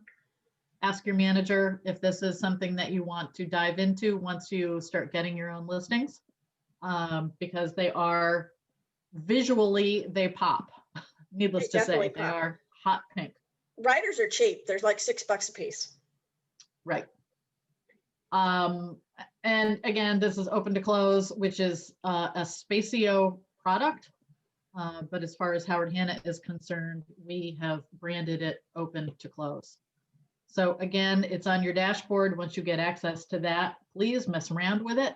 It's a very cool product. Maggie is a big user. So if you have any questions, email Maggie. Yep. Please do. Where are we going next? And again, share your virtual open houses on Facebook. Facebook is where it's at. It may seem like the oldsters social media, but guess what? It's the oldsters who have the money who are buying the house more often than not. So don't discount Facebook. And this, you know, is a little deeper dive than we're going to get into. But you all will get this PowerPoint. So take a peek at it. If this is something you want to dive into or you want to practice, you know, give it a whirl. Marketing, and it shows right here how you get to the virtual editable offerings that we have for virtual open houses. So again, get real familiar for what's in the dashboard. There is a ton of stuff. Don't get overwhelmed, but if there's something specific that you're looking for and you're getting a little frustrated, let me know, or Maggie or Natalie, or use the little magnifying glass search option at the top and just put a semi-generic like virtual opens and see what comes up. So don't get frustrated, because we do have a ton of information. And the gift stickers, they're all there too, housed for you to search. So all sorts of cool stuff to sort of differentiate yourself. There's also e-cards under the marketing tab. There's a sample marketing plan. So you can see a lot of work goes into these. And again, the sellers need to be educated along the way. So again, it's all in the YouTube channels, tons. These days, buyers and sellers do expect virtual open houses, so you should become comfortable with them in some fashion. And again, you know, do the, if you want to create a closed Facebook page, invite me, invite Maggie, invite Natalie, invite some of the people on this class to practice. You know, do the Facebook Live for all of us to watch and give you tips on. Not a bad idea, because you got to practice before you get even a little remotely decent. Yeah, so just walk through your own house or apartment, wherever you live. If you live in a she shed, I don't care. Make it look as inviting as possible. Right. So again, there's a whole section of open houses, and that's it. Open houses on your ebook. Again, I know people are jumping into this class as we go. If you do not yet have your Fast Start ebook, email me, Jennifer Berger, BERGER @howardhanna.com, and I will email it to you. Everybody needs to have it, because it's 49 pages of fabulousness. Your managers have it, so they know what you're learning. There's all sorts of to-dos and little activities that you can do to keep you on par. 1057. Good job. Really good job, because you were on like page 19. You had to go from 39. So I know. Does anybody have any quick open house questions? We're going to come to open and close. And when they do that, we're going to take 5 minutes, because it's been 2 hours. And I think you probably need to get up and, you know, move for a second. So to Jen's point, do you have anybody have any open house questions from Jen's presentation? All right, in your seats at 11:05. I have a quick Right. question, Maggie. And Sure, Jennifer. Shauna, go ahead. I have a listing that I'm going to be doing an open house for, my listing in February. It's very rural. It's an hour and 15 from me. Is it okay if I take my husband Yes, to help me rather than another agent? Okay. it It is. is. So it's, It But is just. I would really strongly encourage you to build a relationship where you can partner with somebody in your office who is a realtor. okay. But it's okay to have a non-licensed person be your helper. But you do need to make sure that, like, he wears a name tag that says, you know, realtor's husband or realtor helper, Okay. something, so there is no question, so that people don't start asking him real estate questions. He cannot Yeah. answer any questions. Vacant and rural, and I'm like, don't No, want to you be can there alone. definitely take him, Paper but already. don't be afraid to build relationships with other agents. Say, if you can come with me, I'm going to take all the buyers because I'm trying to build my business. But if you have a listing, I'll go with you and I'll just help you. And if you can find somebody you trust like that, that's a great relationship. Okay. And then as things change, you can start to change those rules. Gotcha. Okay, I need to get a drink of water. Thank you. Yep. So 11:05, we'll be in our seats.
Okay, 1 minute, guys.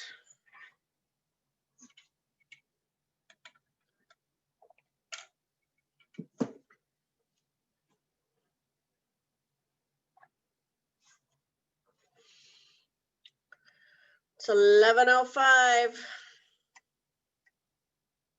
Everybody back? Awesome. Come back and join the party. All right. Hi, everybody. So this is one of my favorite things to teach, creating value for the buyer. I'm going to teach you a technique that I credit with, yes, ma'am. Yes, Jen, what? All we can see is your Zoom screen with your meetings.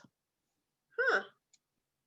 You can't see this, huh? Okay, hang on again. Let me go back. Stop share. Mine says I'm sharing. Share. You were sharing your Zoom classes. There we go. Okie doke. All right, let's try that again. Let me get this out of the way. All right, so this is one of my favorite things to teach, creating value for the buyer. I'm going to teach you a technique to vet phone calls and people that you don't know to help turn them into clients. I credit this with my having a very, very successful year. I heard it once, I wrote it down, I practiced it and practiced it and practiced it, and it's transformed those phone calls and those first meet and greets into clients. So I'm going to teach you that during this session today. So the objectives are to determine buyer motivation, to meet and exceed expectations, to create customers for life, and to identify customer value. Buyers today are tech savvy. They're competitive, they're ready to buy, they're knowledgeable, and they have specific needs and wants. So what's it mean that they're tech savvy? How's that influence you in your career with them?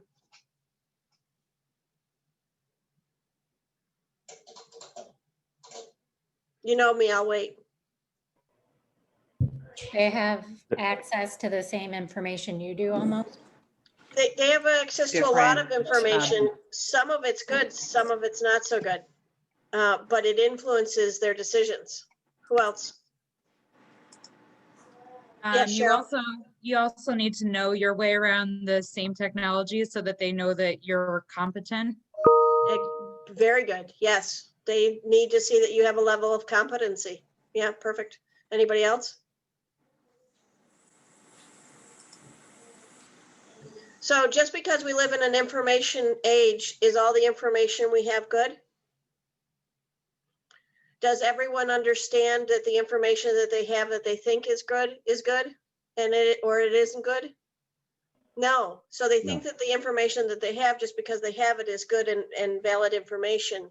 So it's your job to know how to use that technology that's available to show them the truth of properties, of neighborhoods, of markets, and what's actually going on. If you know how to use your technology, your databases, and your statistics, you are going to be able to help guide buyers better. Does that make sense to everybody? Does that sound overwhelming to anybody?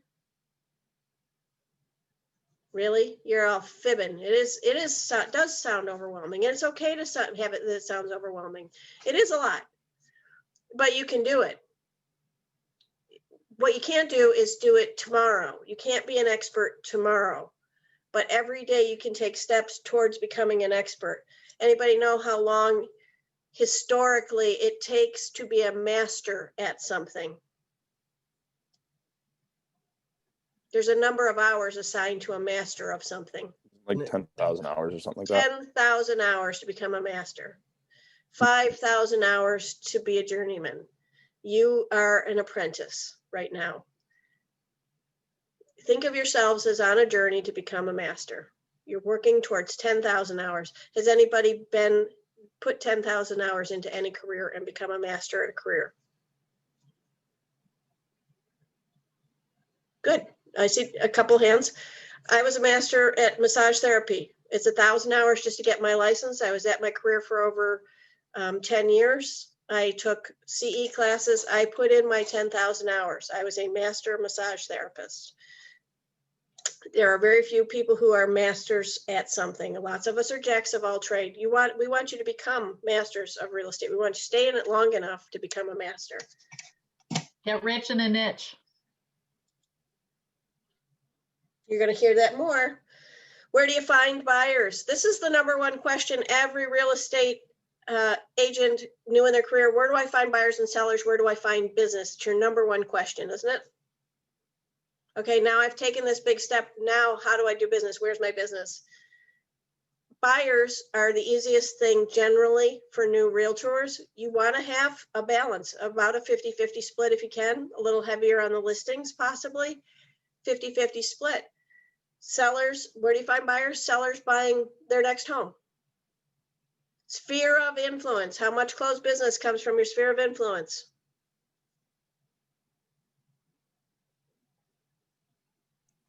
I've given you 74%.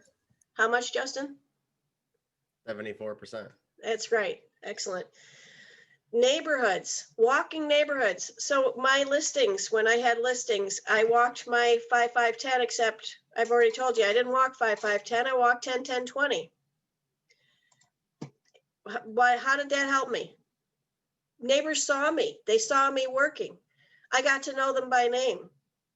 They saw me shoveling sidewalks. They saw me putting flowers on the front step. They saw me coming in with baskets with snacks in them, because that's when I take snacks that come individually wrapped. I take them in a nice basket with a nice cloth, and I take my water bottles in, and I have a tin tub, and I have ice in it, and I put my water bottles in.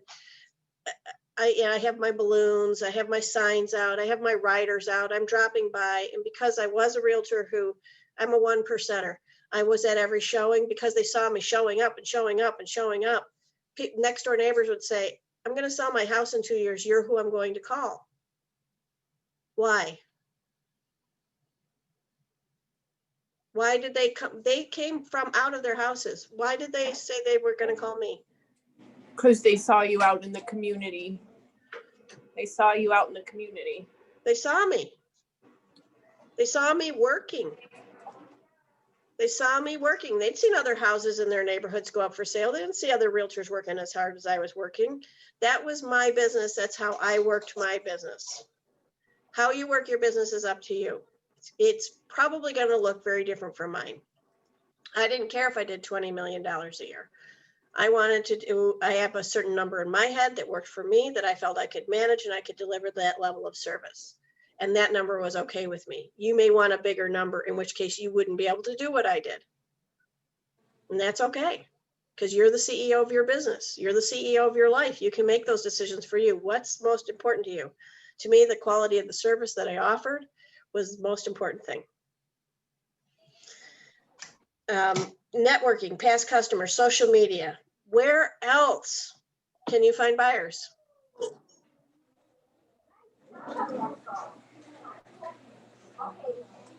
Sandra, did you have a thought? I saw you lit up there for a sec. Just out in the community, you can just walk around the neighborhood and look at house, see, I don't know, there's houses for sale, and then just go walk around the neighborhood and see what other houses might want to be up for sale. You're right on the right track. The answer is everywhere. Anywhere there's people, you have potential buyers. If you're introducing yourself, if you're not a secret agent, if you have your name tag on, you're wearing something Howard Hanna, you're handing out business cards, you're handing out flyers, you're letting people know who you work for all the time, everywhere you go is a potential buyer. Jen thinks I spend all my time at the grocery store because I like to tell all these stories about, if I go to the grocery store, I go when I have time. I know my Wegmans inside out, upside down, and backwards. I know my local Tops inside out, upside down, and backwards. I know where everything is. I can tell you it's on aisle 12B. Why do I do that? I find the lost people. And I ask them, hey, I'm Maggie. You look like you're looking for something. What are you looking for? I'm trying to find A1 sauce. Oh, let me take you. I'll show you. Do you work here? Nope. I'm a realtor. I work for Howard Hanna. Let me take you. I know where it is. And I walk them over. And guess what? They talk to me. I stop at the cart where they're putting in 50 cans of kidney beans. I'm saying, what are you making? Oh, we're having a big family picnic. We're making a big giant pot of chili. Oh, great. Tell me, how do you make yours? What do you put in it? Who's coming? What's the picnic for? I'm Maggie. Oh, hi, Maggie. Oh, we could be friends. Tell me about your chili recipe. People do, and they tell me stuff.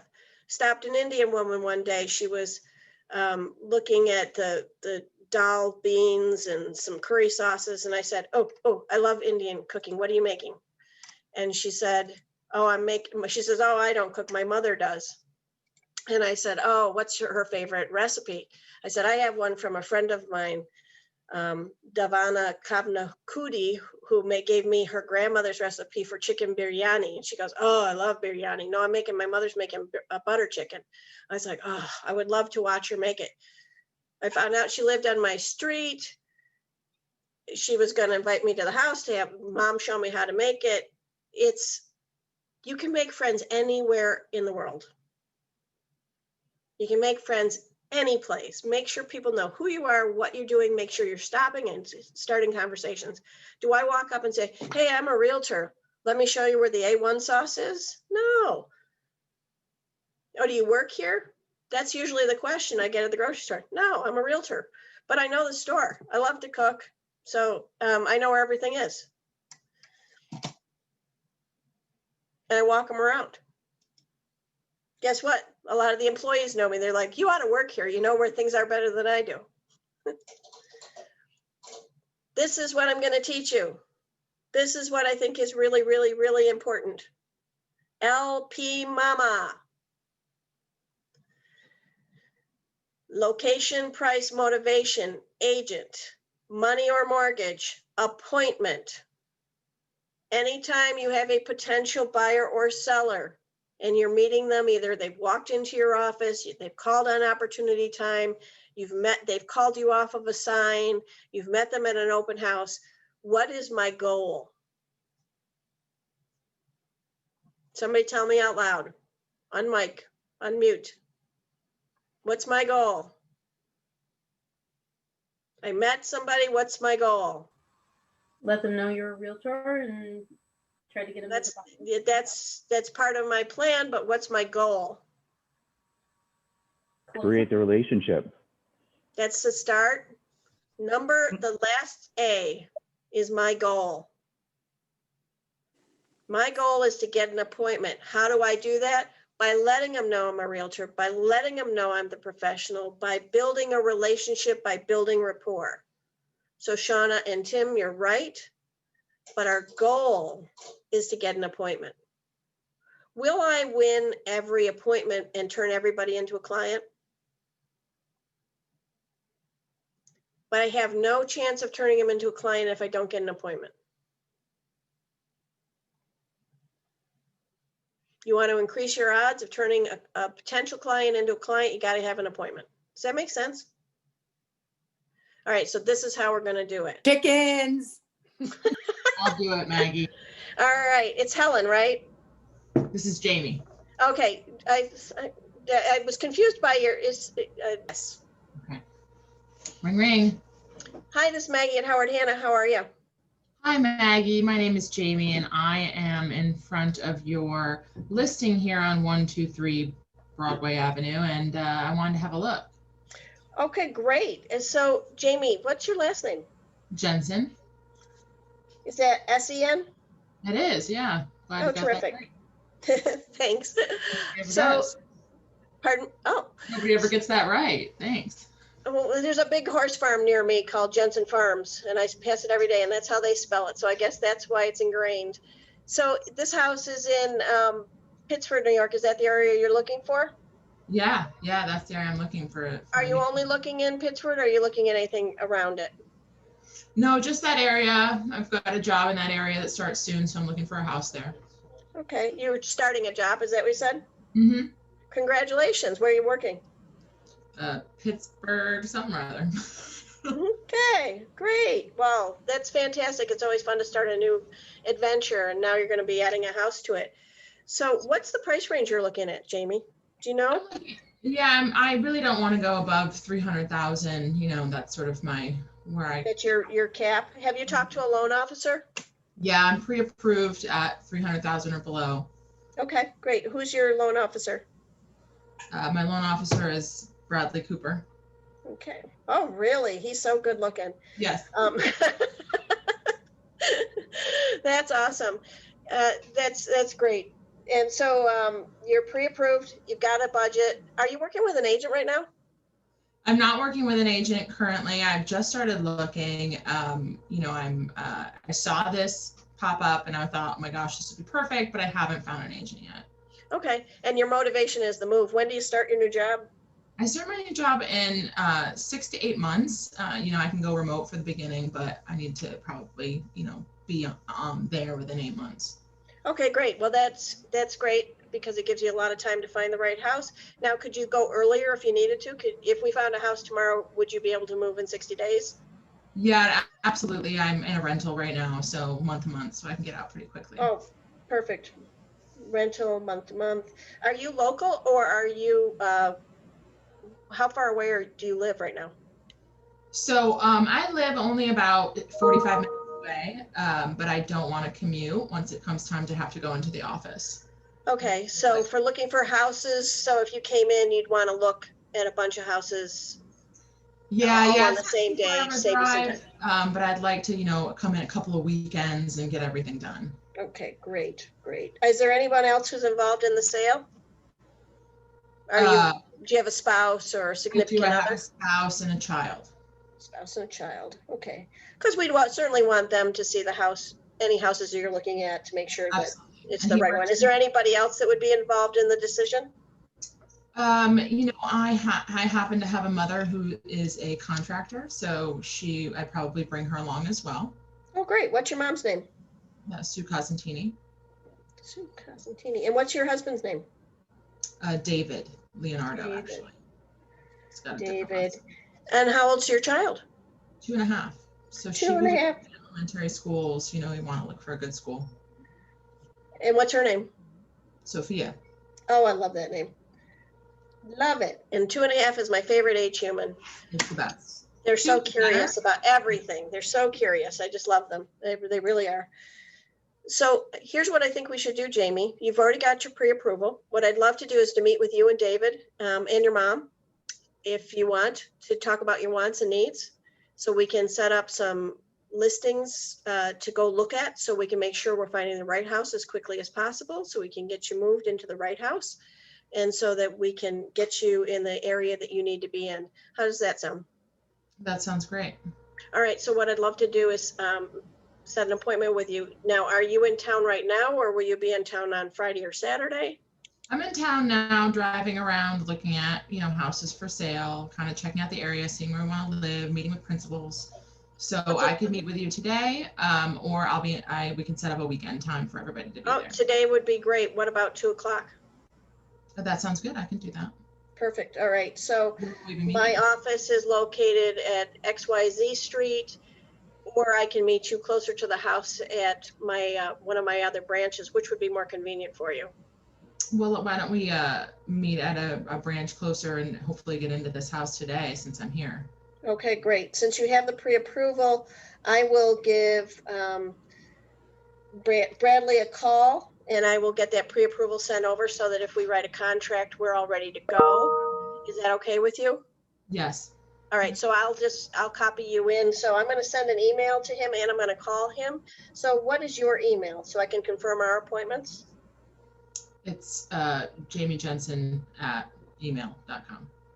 Okay, great. And this phone number that I have, 555-234-9257, is that the correct phone number? Is this the best one for you? Yeah, that's my cell. That's my cell. Okay, so that'll be great. best. Awesome. So I have your email, I have your cell phone number. So what I'm going to do is I'm going to call Bradley, see if I can get that pre-approval sent over. I'm going to send you a confirmation of our appointment this afternoon at 2 o'clock. And in there, I'll have a location so you know where you're going. If you have any questions, don't hesitate to give me a call in the meantime. Okay? Okay, sounds good. I'll see you at 2. Okay, great. Thank you so much. Have a great day. What'd you learn about the house that you called me from?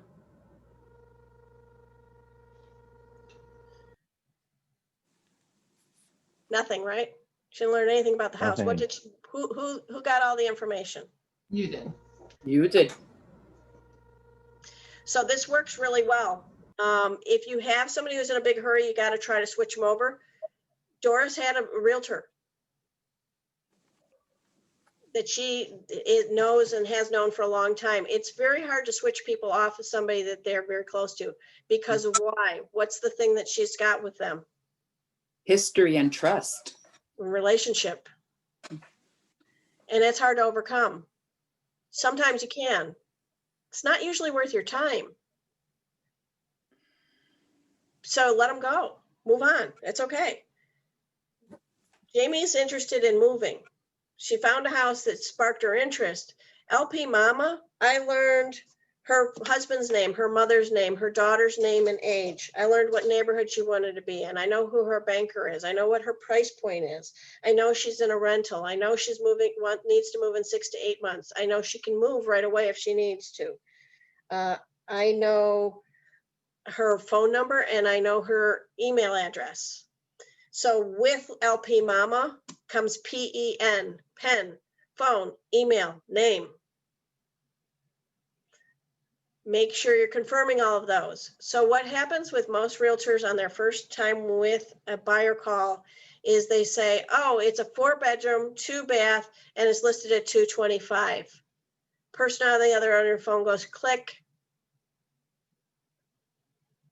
So you have to be careful that you're not grilling them, but you're having a conversation. When it's conversational and you're responding to things that they're saying, they'll continue to keep answering your questions. I don't take unqualified people into homes. Why? They're not ready, willing, and able. If I don't know if I don't know if they are any of those things, why don't I take them into the house? Why don't I meet somebody at the property and take them in? There's several reasons here. Could potentially be a waste of your time. There's one. Safety. Safety is a big one. I don't know this person. I don't know who's with them in the car. When I lived in Vermont 10 years ago, this is a true and ugly story. Husband and wife had decided that they were going to go out and kill somebody. They made a phone call. They picked a woman up and they did what they set out to do. They seemed perfectly innocent. In fact, in this particular case, they had met. So they sort of knew the person. They didn't have a deep and abiding relationship. Terrible things can happen. Make sure you're not putting yourself in a situation you don't need to put yourself in. So safety is at prime. Also, whose house is it? Is it my house? Your client's house. So Cheryl, I'm going to bring somebody to your house today. We're going to go through your house, but I don't know them. I've never met them. I don't know if they're pre-qualified. I don't know who they are in the world. Is that okay with you? No. You sure? Why not? Because it's my privacy, my belongings, my home. Think about it from the perspective of yourself. Do you want somebody, an unknown quantity in your house? One of our jobs is to vet who comes through. So it's okay to say, is a safety issue. I don't take people through that I don't know are ready, willing, and able to buy a home. I need to have at least met you on neutral territory. It can be at Starbucks, but I need to know something about you. You need to meet people in public and in person. And if you've got that niggle that Jen talked about, then you've got to get somebody else to go with you. Anybody.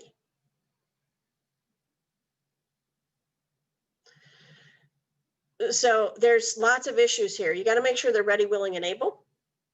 You have to, why am I going to take somebody to see a $400,000 house and they only qualify for a $75,000 house? Or a $200,000 house, and they couldn't get a line of credit for a mortgage under any circumstances. Their credit score is at 480, 500. Anybody know what the breaking point for mortgage is? Shauna, you do. 640. Every once in a while, 620. Yeah, they don't like it anymore.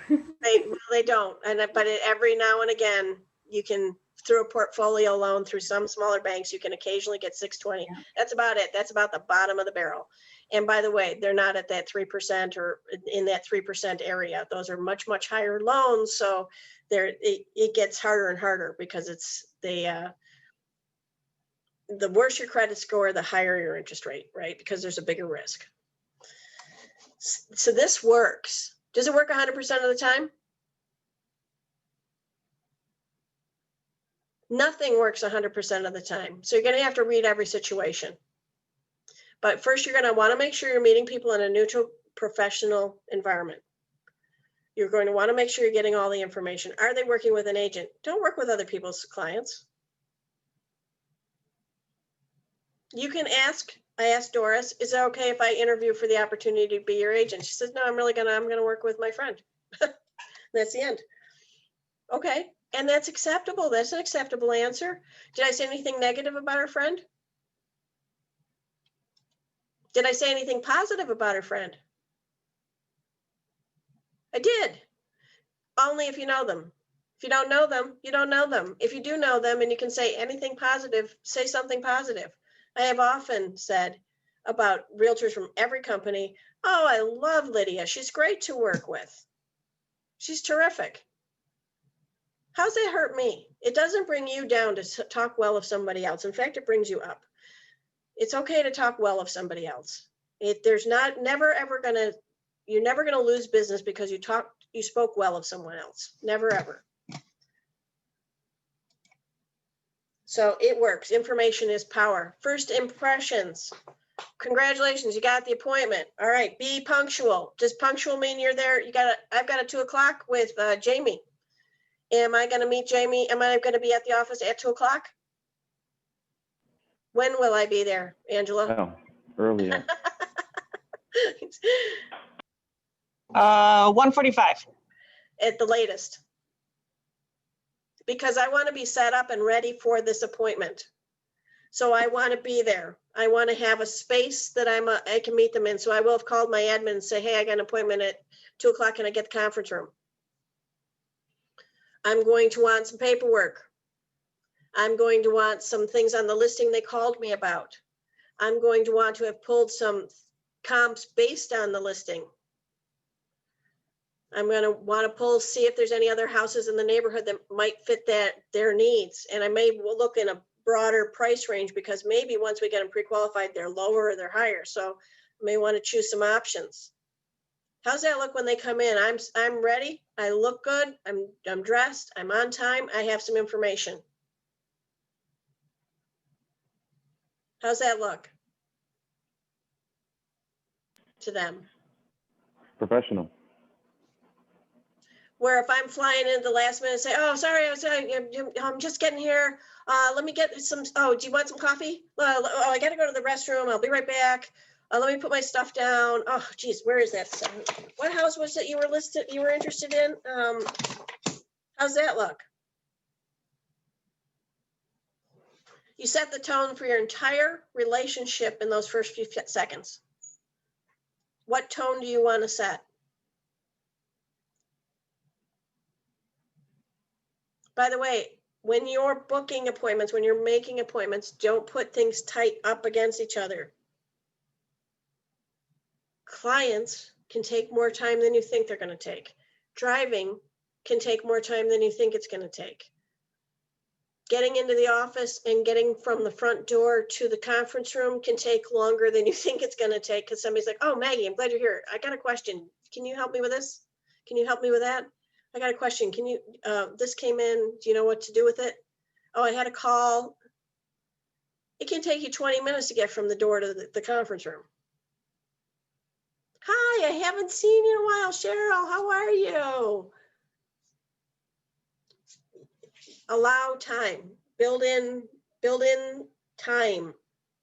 It's going to make you a much happier person because you're not going to be struggling against time all the time. It's terrible. Build in time. Yes, Kevin, you said you want to surpass their expectations. Yes, under promise, over deliver, always. Make eye contact. Even in Zoom, I'm trying to look in you guys in the eyes, which is really hard because I'm looking in a square and you're looking in a completely different square. So I'm trying to look in eyes. It's really tough. If we were in a classroom, I'd get right up, be right at your desk. Project with a smile. I picked this picture because I love this man's smile. He looks good. He's dressed beautifully. He has a happy, welcoming smile. He looks like he's listening. Everything about this shot is somebody paying attention and ready and pleasant. Compliment somebody. There's always something. And let me tell you, some people are going to make you stretch your imagination to find a compliment. Learn how to stretch your imagination. There's always something. They may have on a filthy sweatshirt, but the color brings out their eyes. Wow, that's a great color on you. Splotched with paint, it's got tears on it, it's dirty. That's a beautiful color on you. Still genuine, right? Find something, and it's always got to be genuine because boy, can people tell. People can tell the difference. So find something. We all want to feel like people think good things of us. 5 steps with working with a buyer. Needs and wants, motivation and urgency, qualification. So what's a need versus a want?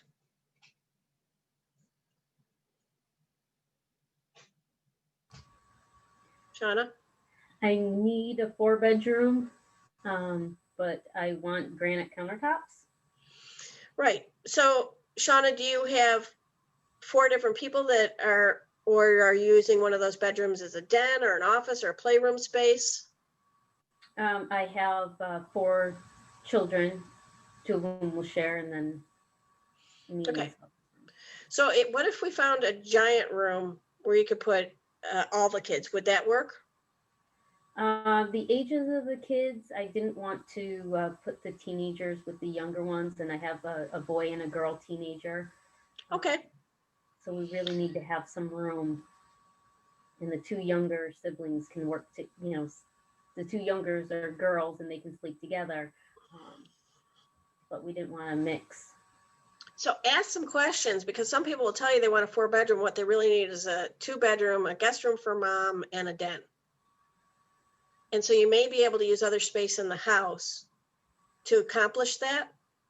So find out why they need 4 bedrooms. Does that make sense? Don't assume. Make sure you're asking what they're using those 4 bedrooms for, how they're using their home, so that you can, because you may look over a house that's perfect for them, but on paper it says it's a 3-bedroom. But they have this beautiful finished space in the basement that could be for mom and it could be for that office, and it would be fine. But it's not labeled that right way. So make sure that you're checking. Does that make sense? Motivation and urgency. What's motivation with regard to real estate? Working with buyers. What's motivation? If they got a new job. Got a new job is one. What's another one? Good mortgage rates at the time. Yeah, good time because financially it's a good time. What's another one? Closer to family. Closer to family is a big one. Good. What's another one? Not enough room in their current home. Not enough room in their current home. A lot of people figured that out during COVID. There is not enough room in my home. I got to get away from my family. What else is motivation?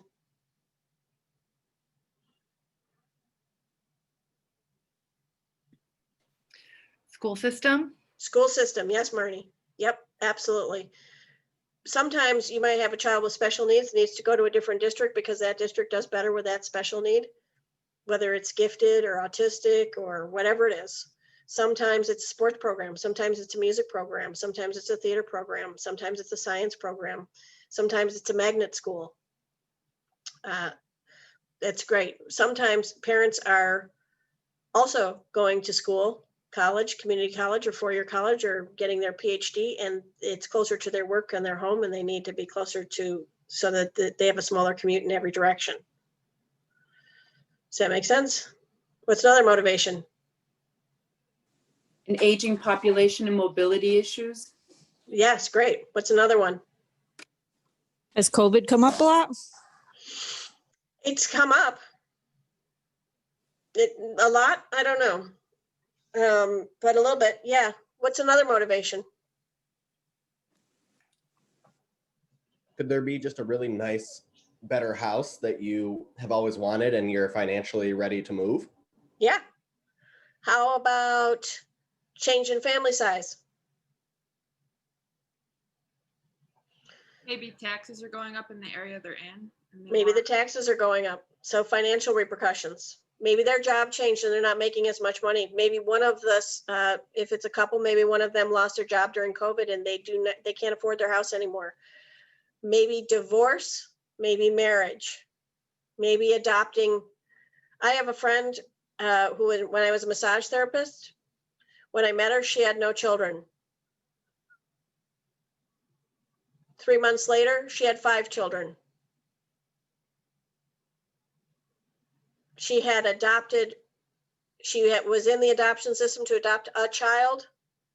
They thought she was a special human being, and they asked her if she would be willing to adopt a family group of 5 children who came from serious abuse. She took them all in. She is one of my heroes. Those kids are all grown now and doing fabulously well. And her husband left after the first 6 months because he couldn't handle it. And she raised all those 5 kids on her own. It was astounding. It's an amazing story. I have a client who her brother passed away. His wife had passed away 3 or 4 years before. They had an 11-year-old and a 13-year-old. She had never had children. She and her husband had just retired from both of their jobs. They just bought a condo with 1 bedroom. She wasn't the family member who was supposed to get the children in case of.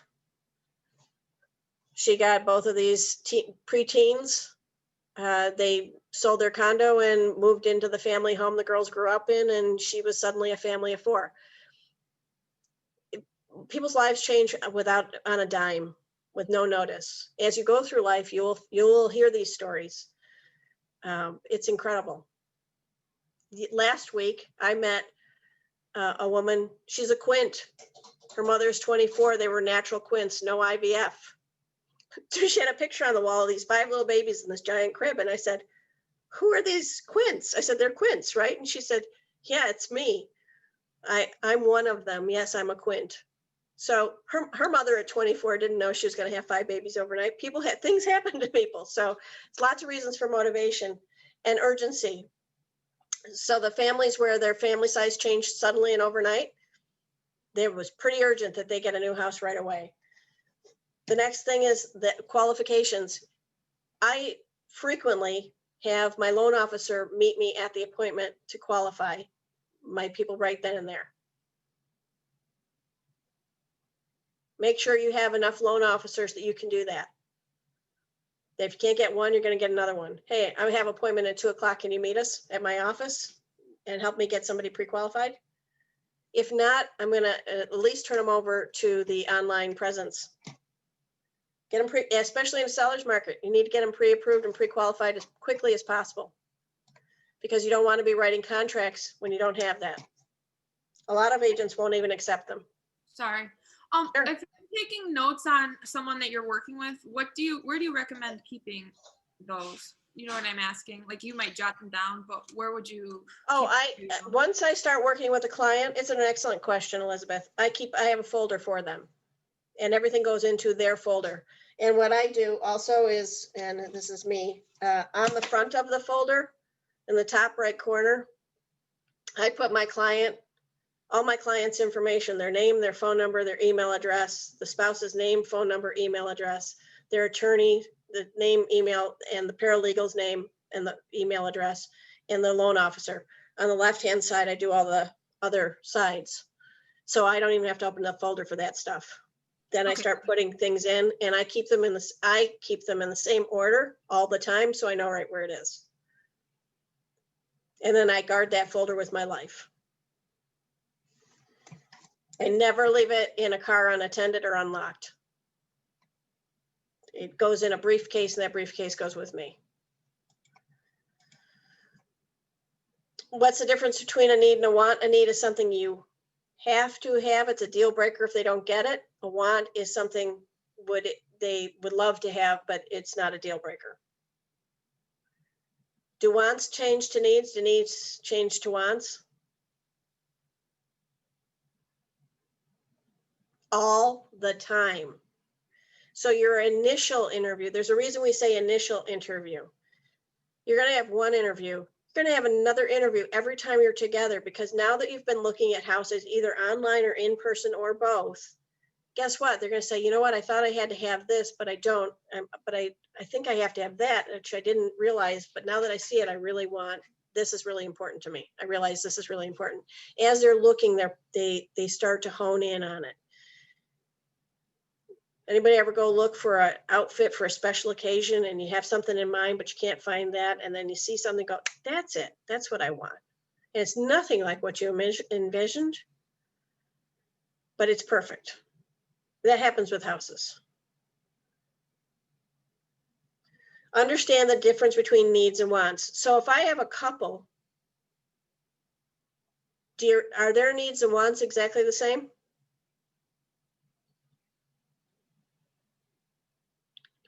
What's on his needs list?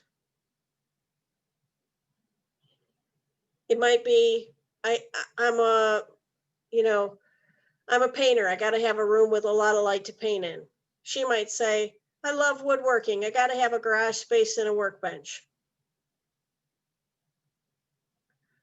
We need to have a big backyard for our kids. So what you have to do is find out what's on his needs and wants list, what's on her needs and wants list, or hers and his, or whatever the configuration is.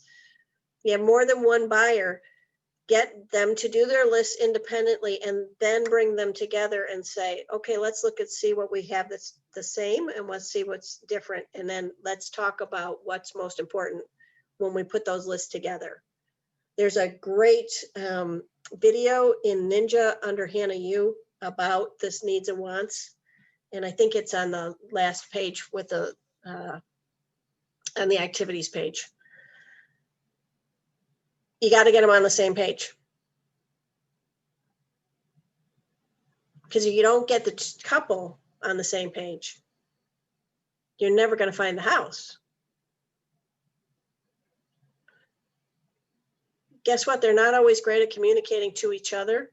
Sometimes you are the family counselor. Very often. Right, Jen? I see Jen nodding. Set expectations. I learned this from my local regional, Bob Maves. Let people know in the beginning, you may be looking for your 80-10-10 house. What's that mean? 80% of the house is going to fit your needs and be a good thing. 10%, you can fix it up as you go along. 10%, you may hate it. So if I build a house, it's a new build, am I going to get 100% of what I want? No. Even when you build a house, as soon as they get it done, they go, I wish I'd done this. I wish I'd done that. Oh, I should have gone with the other thing. I should have spent the money on the tray ceiling. Even when you build a house, you don't get exactly what you want, unless you're a bazillionaire and you can keep changing your mind and you can keep adding things as you go. Most people can't. So most people, even with a new build, they start cutting corners because once, they got the price of the new build, oh, it's going to start at $285. But we want this and we want this and we want this. Okay, now it's $325, $335. And it starts to continue to go up. That $285 house quickly becomes a $385 house. And guess what they start doing? Okay, I can live without this. I can live without this. I can live without this. I can live without this. I can live without this. Did they want all that stuff? Yes. So now that they know they wanted it, they've seen what the options were, but they turned it down because of financial reasons. Now they don't have 100% of what they wanted. So even when they build, they still get their 80-10-10 house. Does that make sense to everybody? So if you set the expectation, we're going to go out and we're going to try to find you a house and it's going to fit a lot of your needs and wants. It'll never be perfect, but we're going to find one that's going to work best for you. And then we can make it, you know, you can change it and make it what you want over time. If you set the expectation early, makes it a whole lot easier to find a house. In a seller's market, is this more or less important?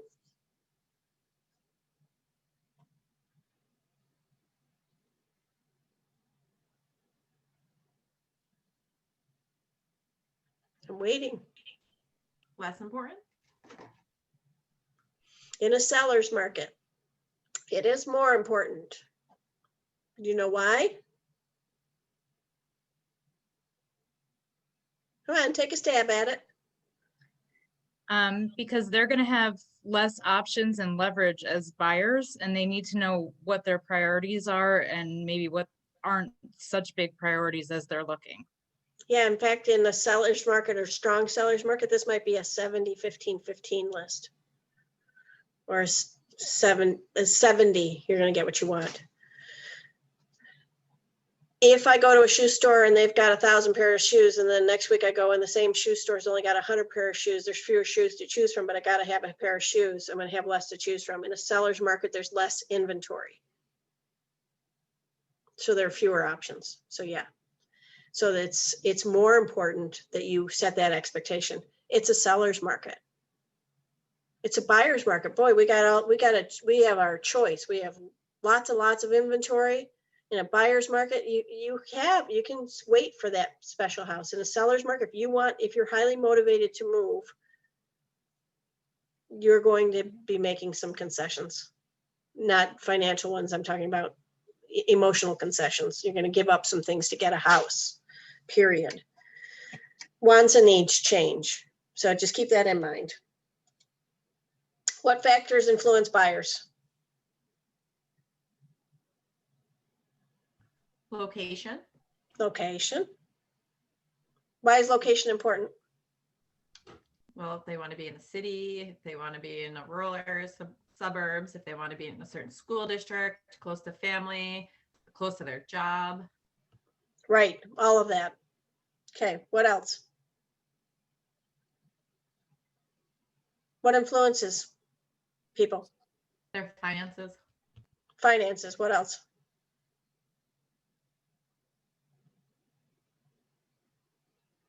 Recreation.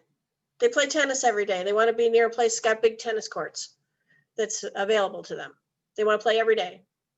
They want to be able to bike or jog or hike or swim, boat. They want to be near those services. They want to golf. They want to move to Rochester. We got over 40 golf courses. It's ridiculous how many golf courses we have here. Their commute, you mentioned that. They may garden. I will not have a yard there where I cannot garden. Will not have a garden, especially in my vegetable garden. We eat a lot from our garden. The kitchen, they may be a cook. They need to work from home. They may need space. Whatever they do, however they spend their time influences their decision on what they want to buy. Does that make sense? If they hate mowing a lawn, are you going to show them a 1.5 acre lot? You might if they have deep pockets and they're willing to hire a landscaper. So that's a conversation. If they're wealthy or they're higher end and you think that's something they might, and they say, oh, I hate mowing the lawn. Is that a service that you're willing to pay for? Oh yeah, I don't care about that. So does the size of the lot matter? Well, yeah, actually, I like to entertain. I love to have outdoor stuff. I just don't want to maintain it. But you're willing to have somebody do that. Yep. Okay, great. Now you know something. You got to continue to ask questions. So if somebody says, I hate to mow, oh, so I'm not going to show you any 1.5 acre lots? I guess not, might be their answer. If you ask more questions, you give them more opportunity to give you more opportunity to find different properties. Does that make sense? Okay. Because you want to keep asking questions. Don't ever assume that the first question got all the answers. You're going to ask 2 or 3 questions to continue to get, as long as they're answering, keep asking. You know, find out what motivates them. Influencing factors: lifestyle, education, time of life, marital status, income, commute, job, schools, recreations, hobbies, style of home. I hate a raised ranch. Ugh. I would never live in a raised ranch. Love a split level. I've never had one, but I'd move into one. I like them. I love a Cape Cod. I love a Tudor. I love a Victorian. I love a prairie house. I absolutely adore a mission house, arts and craft. Those influence people. Some people will never live in a farmhouse. Can't stand them. Don't want a Victorian. They may have pets. I've always got a dog. I've always had a dog. I don't want to live right on a main street. Because I lived on a main street and I lost a dog. So I don't want that house unless I can put a fence up, or it's already got a fence and it's a tall fence. Entertaining space, family changes, community involvement, multi-generational home. How often does that happen?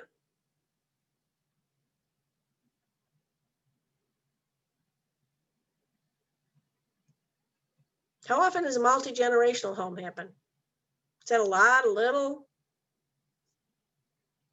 Right now with COVID, it's gigantic. And for the last 10, 12 years, you think, Jen? The sandwich generation has adults who have adult parents that they don't want to put into assisted living or a nursing home are moving in with them. And there are adult children who are coming home from college with $100,000 in student loans, can't afford to go out and get a house, and they're at home. There are many, many, many families right now with 3 generations under one roof. Many. Now with COVID, many, many, many more.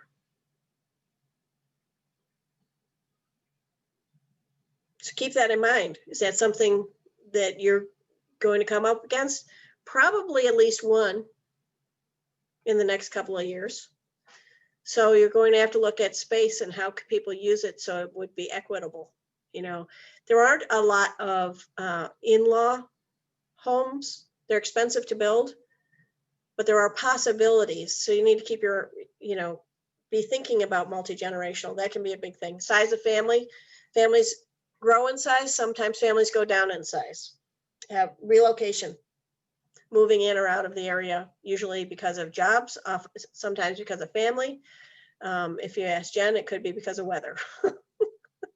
Want some sunshine. Listening is a top skill needed for a realtor. What are we really good at doing? Yapping. We're good at yapping. Erin and I are on the same page over here. We're good at yapping. Shut up. We're given 2 of these and 1 of these. Use them in that proportion. It's so hard for us. Listen more than you speak. And you have to, if you're a person like me, boy, you have to remind yourself. I have to say, shut up. Let them talk. And listen to what they're saying and they're right. So for me, if you're a yapper, obviously I'm a talker, I take notes. Notes help me to not talk, but to write down what they're saying. And it reminds me that I need to write things down. So I'm always going everywhere with a little spiral notebook. And I'll put those notes back into things like Engage and Open to Close and other things, but it's the act of writing makes me shut up. So find what works for you. If it's a rubber band on your wrist and you start to talk too much, to snap it on your wrist. That's good behavioral. It'll change it'll stop you because it hurts. oh yeah, I'm supposed to shut up. Honestly, that works. So use whatever trick works for you. Does that make sense? You gotta listen. Ask a lot of questions, mirror positive body language. Mark Ray is going to be in a couple of days, and he's going to talk about understanding language and people skills. He's going to talk a lot about this mirroring body language. So somebody leans in, you lean in, somebody leans back, you lean back, somebody does this, you do that. Why? Because we respond to things that are similar. Repeat what you've heard and ask if it's correct. So Annette, what I heard you say was you need a 4-bedroom, 2-bath with a big backyard. Is that correct? Yeah, that was it. Was there anything else that you needed? Maybe an area for a little exercise equipment. Finished Oh, that's great. basement. What kind of equipment do you use? Peloton, treadmill. Okay, so do you need a television on the wall? So you'd need like a hookup and everything? Yeah, well, that would be helpful. Maybe like internet access to around it, or the possibility of having it. Great. Do you need do you like to have a window in that space, or is it okay if it's in a basement, like in a room that doesn't have so much light? I don't prefer either. Whichever one, if you could find something with either would work. Okay, great. Ask more questions, you get better answers.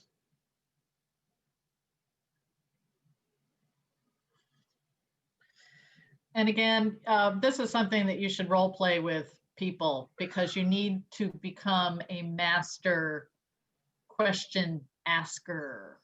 You do. Askerer. You do. You have to be a master question asker. That's the official term for that. My mother, when I was 15, we weren't communicating very well. So she gave me this poster from the local drugstore with 2 big gorillas on it. And it said, I know you think you understand what you thought I said, but what you don't understand is what you heard is not what I meant. I had to read it 20 times to make any sense out of it. So I know you think you understand what you thought I said, but what you don't understand is what you heard was not what I meant.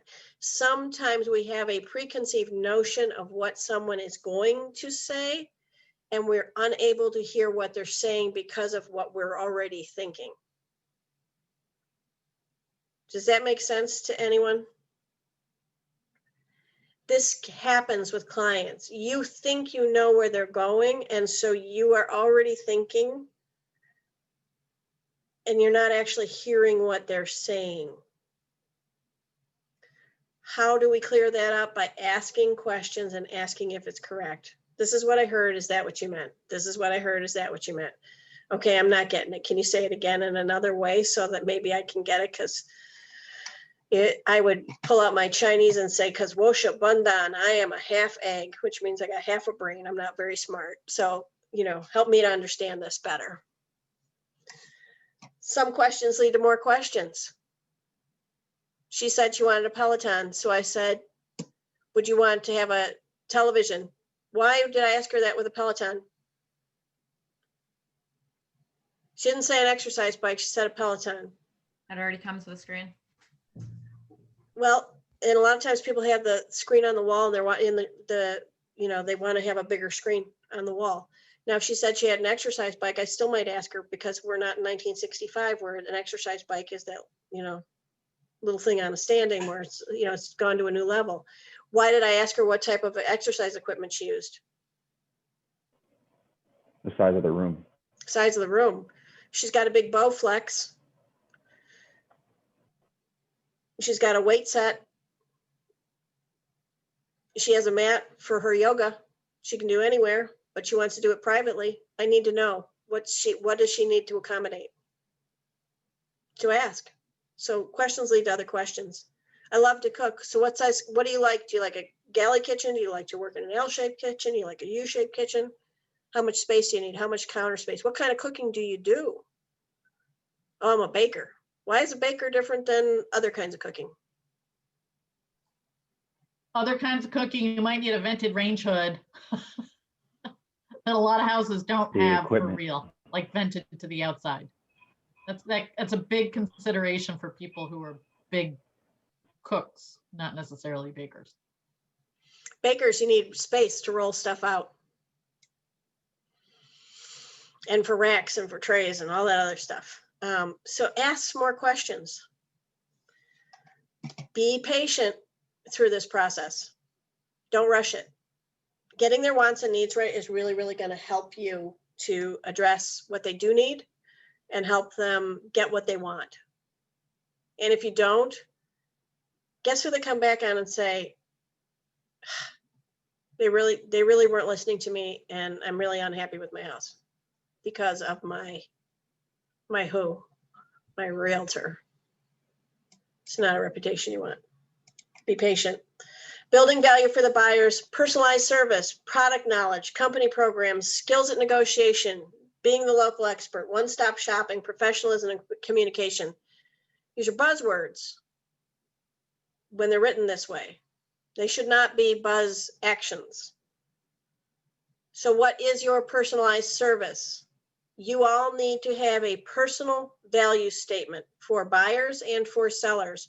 What do you bring to the equation that is different from every other Howard Hanna agent?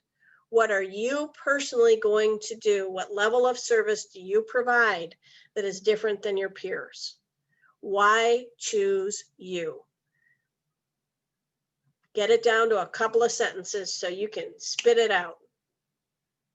I have a personal value statement for my buyers. I have one for my sellers. And when I deliver those personal value statements, that is 90% of my negotiation on getting them as a client. Can you share what yours are? I'm just curious. Sure. So Doris, since we're talking about buyers, I'll give you my buyer's value statement. Hi, Doris. Before we work, let me tell you how I work with my buyers. Is that okay? Absolutely. So the first thing, Doris, is I'm going to listen to your needs and wants, and I'm going to set up a communication schedule with you so that I know that we're talking all the time in the form that you like. Do you like to be emailed, phoned, or texted?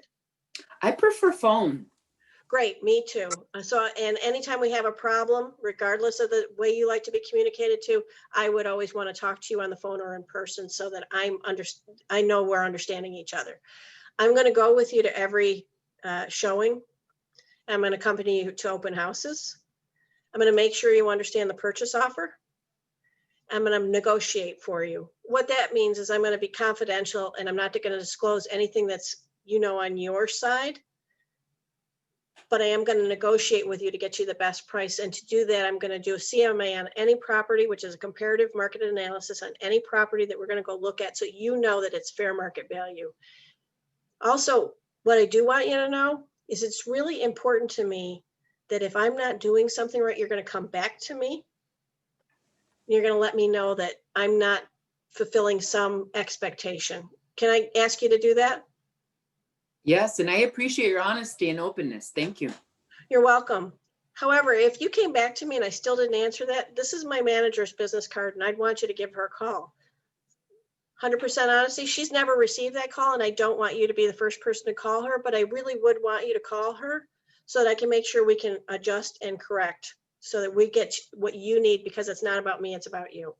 And if at the end of that conversation you feel like I'm not the right realtor, I understand and I would step away, but I'd still want you to stay with Howard Hanna because I believe we're the best company. And then you could work with my manager to find another agent to help you. Does that sound all right? Absolutely. Fantastic. Do you have any other questions for me? Not right now. Okay, great. If you ever do, I want you to call me immediately and let me know. Thank you. That's my buyer's value statement. Maggie, that made so much more sense in you explaining that than saying what a value statement was. That was very valuable for me to hear that. Thank you. You're welcome. And that's what I really do say. And I'll tell you, every time I get to the part where I say this is my manager's card, I get a little nervous. It's like, what if they actually called? Oh my God, I'd die. But I really do want them to call my manager. If I can't figure out what they need, I do want them to call my manager and see if we can work it out. And if we can't, I still want them to stay with the company. Mm-hmm. And it's scary to sometimes put yourself out there. You know what's scarier? Having them walk away dissatisfied and telling people you are lousy at your job. And that's why I do it, because I want customers for life. I want one deal to turn into another deal. And the only way I can do that is to make sure I'm giving them what they need. And if I can't do that, I have to put on my big girl panties and tell them that they got to come and talk to me. And if I'm not doing it, they got to go to the next level. But I'm giving them permission to tell me there's a problem. I'm giving them permission to tell my manager there's a problem. Does that make sense? You're going to decide if that works for you.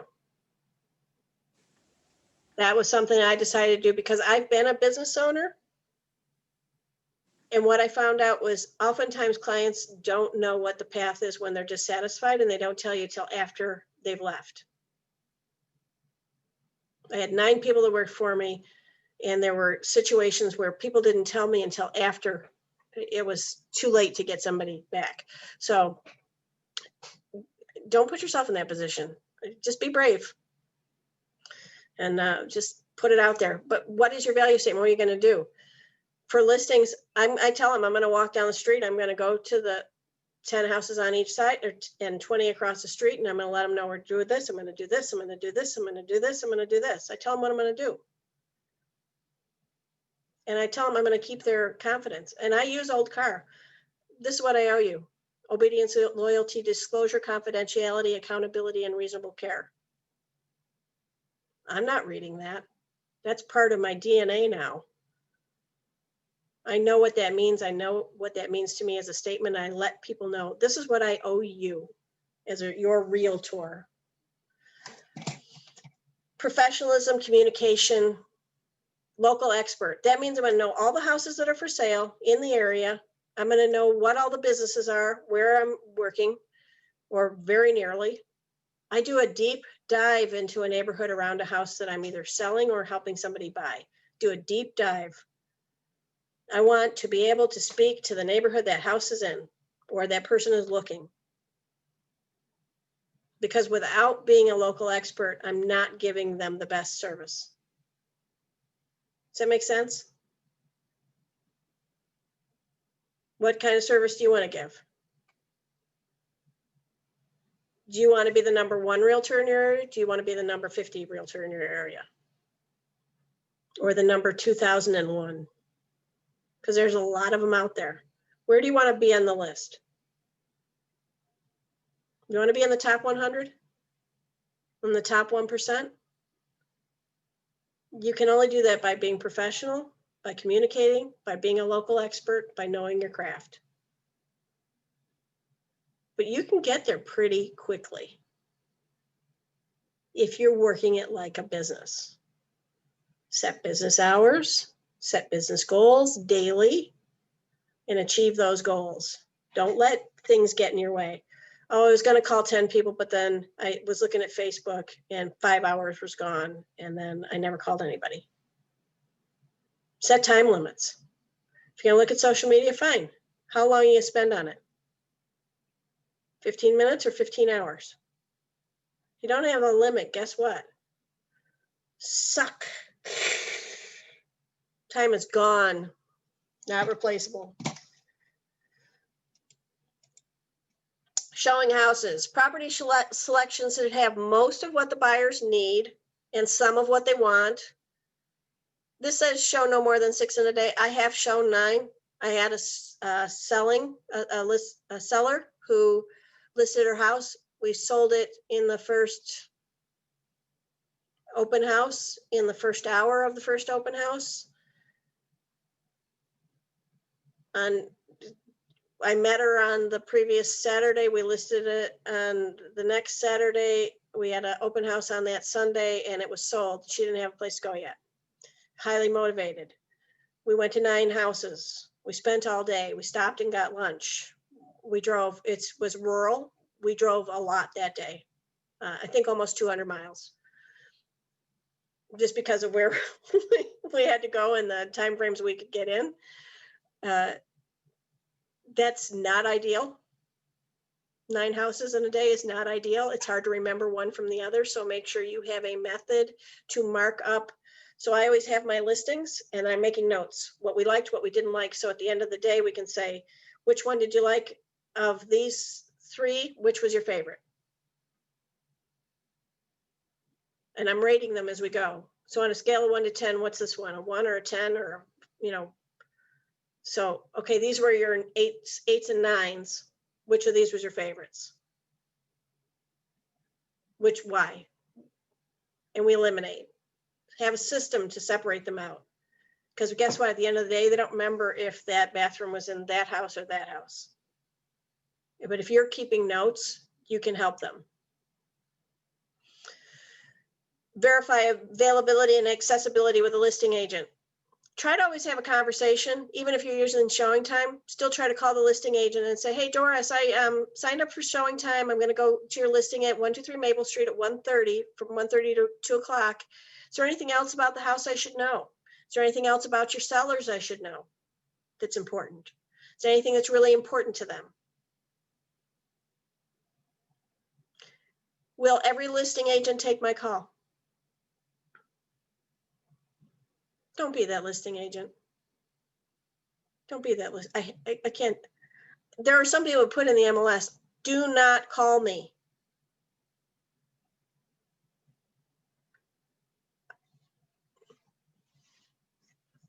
Text or email only. To me, that's shocking. Shocking. But no, not everybody will take your call. I don't think it's good business. Please don't do that. You can. You're a CEO of your own business. I'm asking you not to as a favor. Ask for feedback after every showing. If you're a listing agent, ask for feedback from every showing from your buyers. It's not your house. They can't hurt your feelings. Eliminate as you go.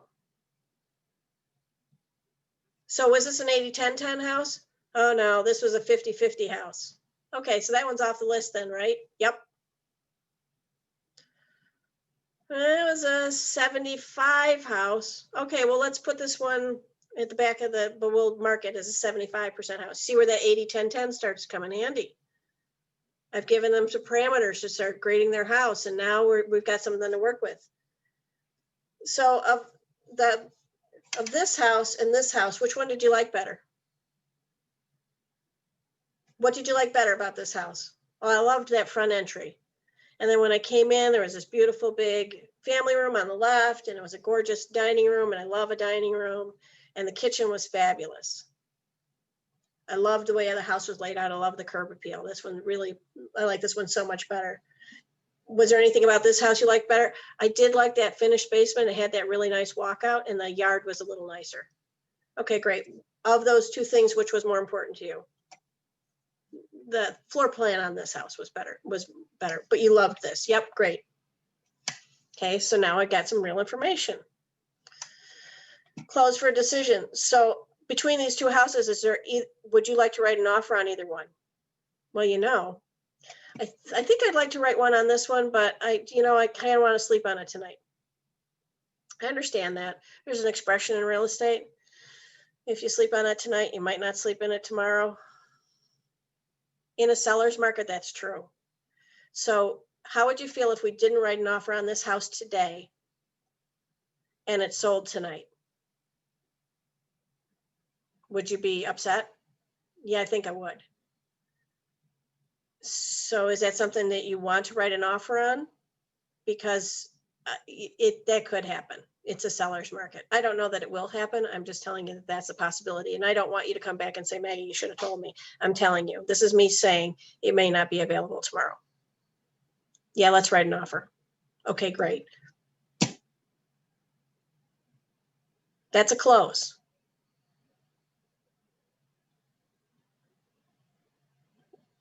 Is that scary to anybody? Asking? Okay, so these are things you're going to have to get comfortable with. How do we get there? By eliminating, asking that all important question. If you lost the house, how would you feel? Oh, I'd be mad. If they said, I don't really care, there's fine. Jen, go ahead. Educate buyers that when you buy a house, it's a process of elimination, not a process of selection. There is no perfect house, and if you can get to 85% perfect, you better jump on it. But it's a process of elimination, not a process of selection.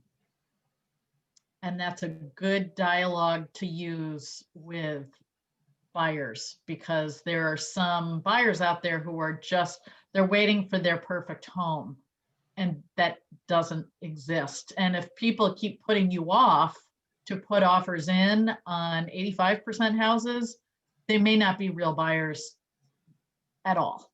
And that's, you know, that's a journey that you've got to take with them, and it's a difficult conversation that you may have to have with them. But there are professional lookers out there who will never find their 100% because it doesn't exist, but they love looking at houses. So that's where you need to get good at really asking very pointed questions. Like, what's your time frame? Why do you have to move? And some people are like, oh, nobody's ever asked me that. I don't have to move. I just love to look at houses. It's a lot of gas. Yeah. So some of those people may hang around and be in your, you may keep them in your sphere because all of a sudden they may flop from no urgency to urgency. And you're going to be the person they come to because you've maintained a relationship. You're just not driving around to 50 houses. No decision, ask for help and more options. If they can't make a decision between this house and that house, and these are pretty different, either they're not motivated or we're not looking for the right house. So we need to go back. Remember, we said there was an initial interview. There are many interviews along the path to home ownership sometimes. Sometimes you have an interview, you go out, you find the house first time. Ching. It's lovely when it happens. Sometimes when that happens, the next thing they say is, let's say you've got a buyer. The first house they see is the perfect house for them. What's a negative that they can come back with that you have to overcome?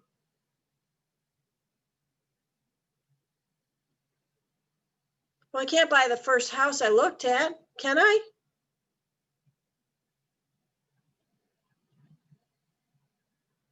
Why? Because they're afraid that if they get that first house, they're going to miss something else. So in a seller's market, sometimes the answer is, yes, you absolutely can. If you found the perfect house that meets all of your criteria, you absolutely can. It can be the right one. And yes, let's move on it right now. If it's not as strong a seller's market, what's the next thing you can do, but do it quickly?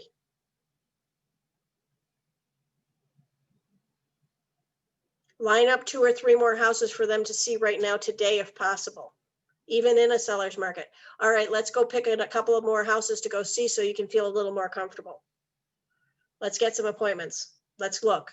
Let's get on a computer. Let's sit down. Let's look. Let's go. And get it done quickly. In a seller's market, very quickly. That can be done. I've done that. I'm sure Jen's done that. You will be doing that too. Handouts.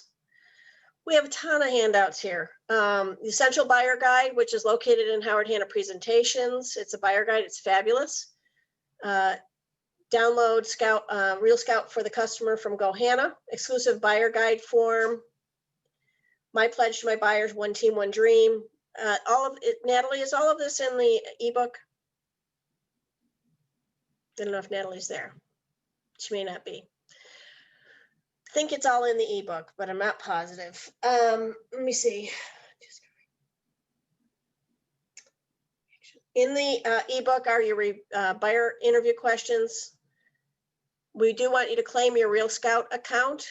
How many of you do not have GoHanna yet? Okay, for those of you who do not have GoHanna yet, you can't do this. But as soon as you get GoHanna, we want you to claim your Real Scout account and your open to close account for that matter, which means you're just going to go in, click in, sign on. It's a single sign on. It'll still be your Howard Hanna email address when you have that, and you'll just log in. Once you've logged in, just save it so it just opens automatically.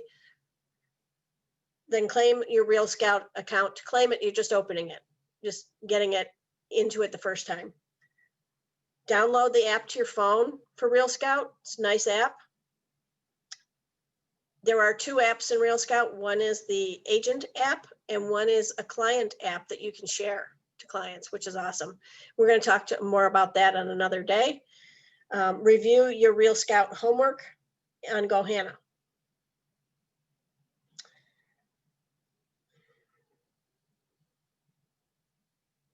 Actually, I think all the handouts and forms Natalie will be sending you at the end of the day. So she'll have them and she'll send them to you. And then the ebook, everybody's got the ebook now? Anybody not have the ebook that I'm looking at? If you don't have your camera on, you can always use the reaction button and raise a hand that way. Stop the share. Okay, so everybody's got it. Great. So what we'll do is we will send you the PowerPoint. Cancel, go away. For today. Okay. So we'll send you the PowerPoint. You guys have the ebooks. So check and make sure what's in there. Natalie will send you the handouts. And from there, we will, if you have questions, just email us, text us, whatever. You know, mine's Margaret Knapp at howardhanna.com. You guys are, always welcome to email me. I was chatting with Lydia the other day. I was chatting with, who else was I chatting with? A bunch of you. So don't be afraid to do that. That's what we're here for. We're trainers. This is our full-time job. This is what we do. We don't sell, we don't list anymore, and we don't because you're a priority. It's we're about your listings and your sales, and we're here to support you. So have a great day. Monday is 12:30. Let me just look at the calendar, see what we got going on Monday.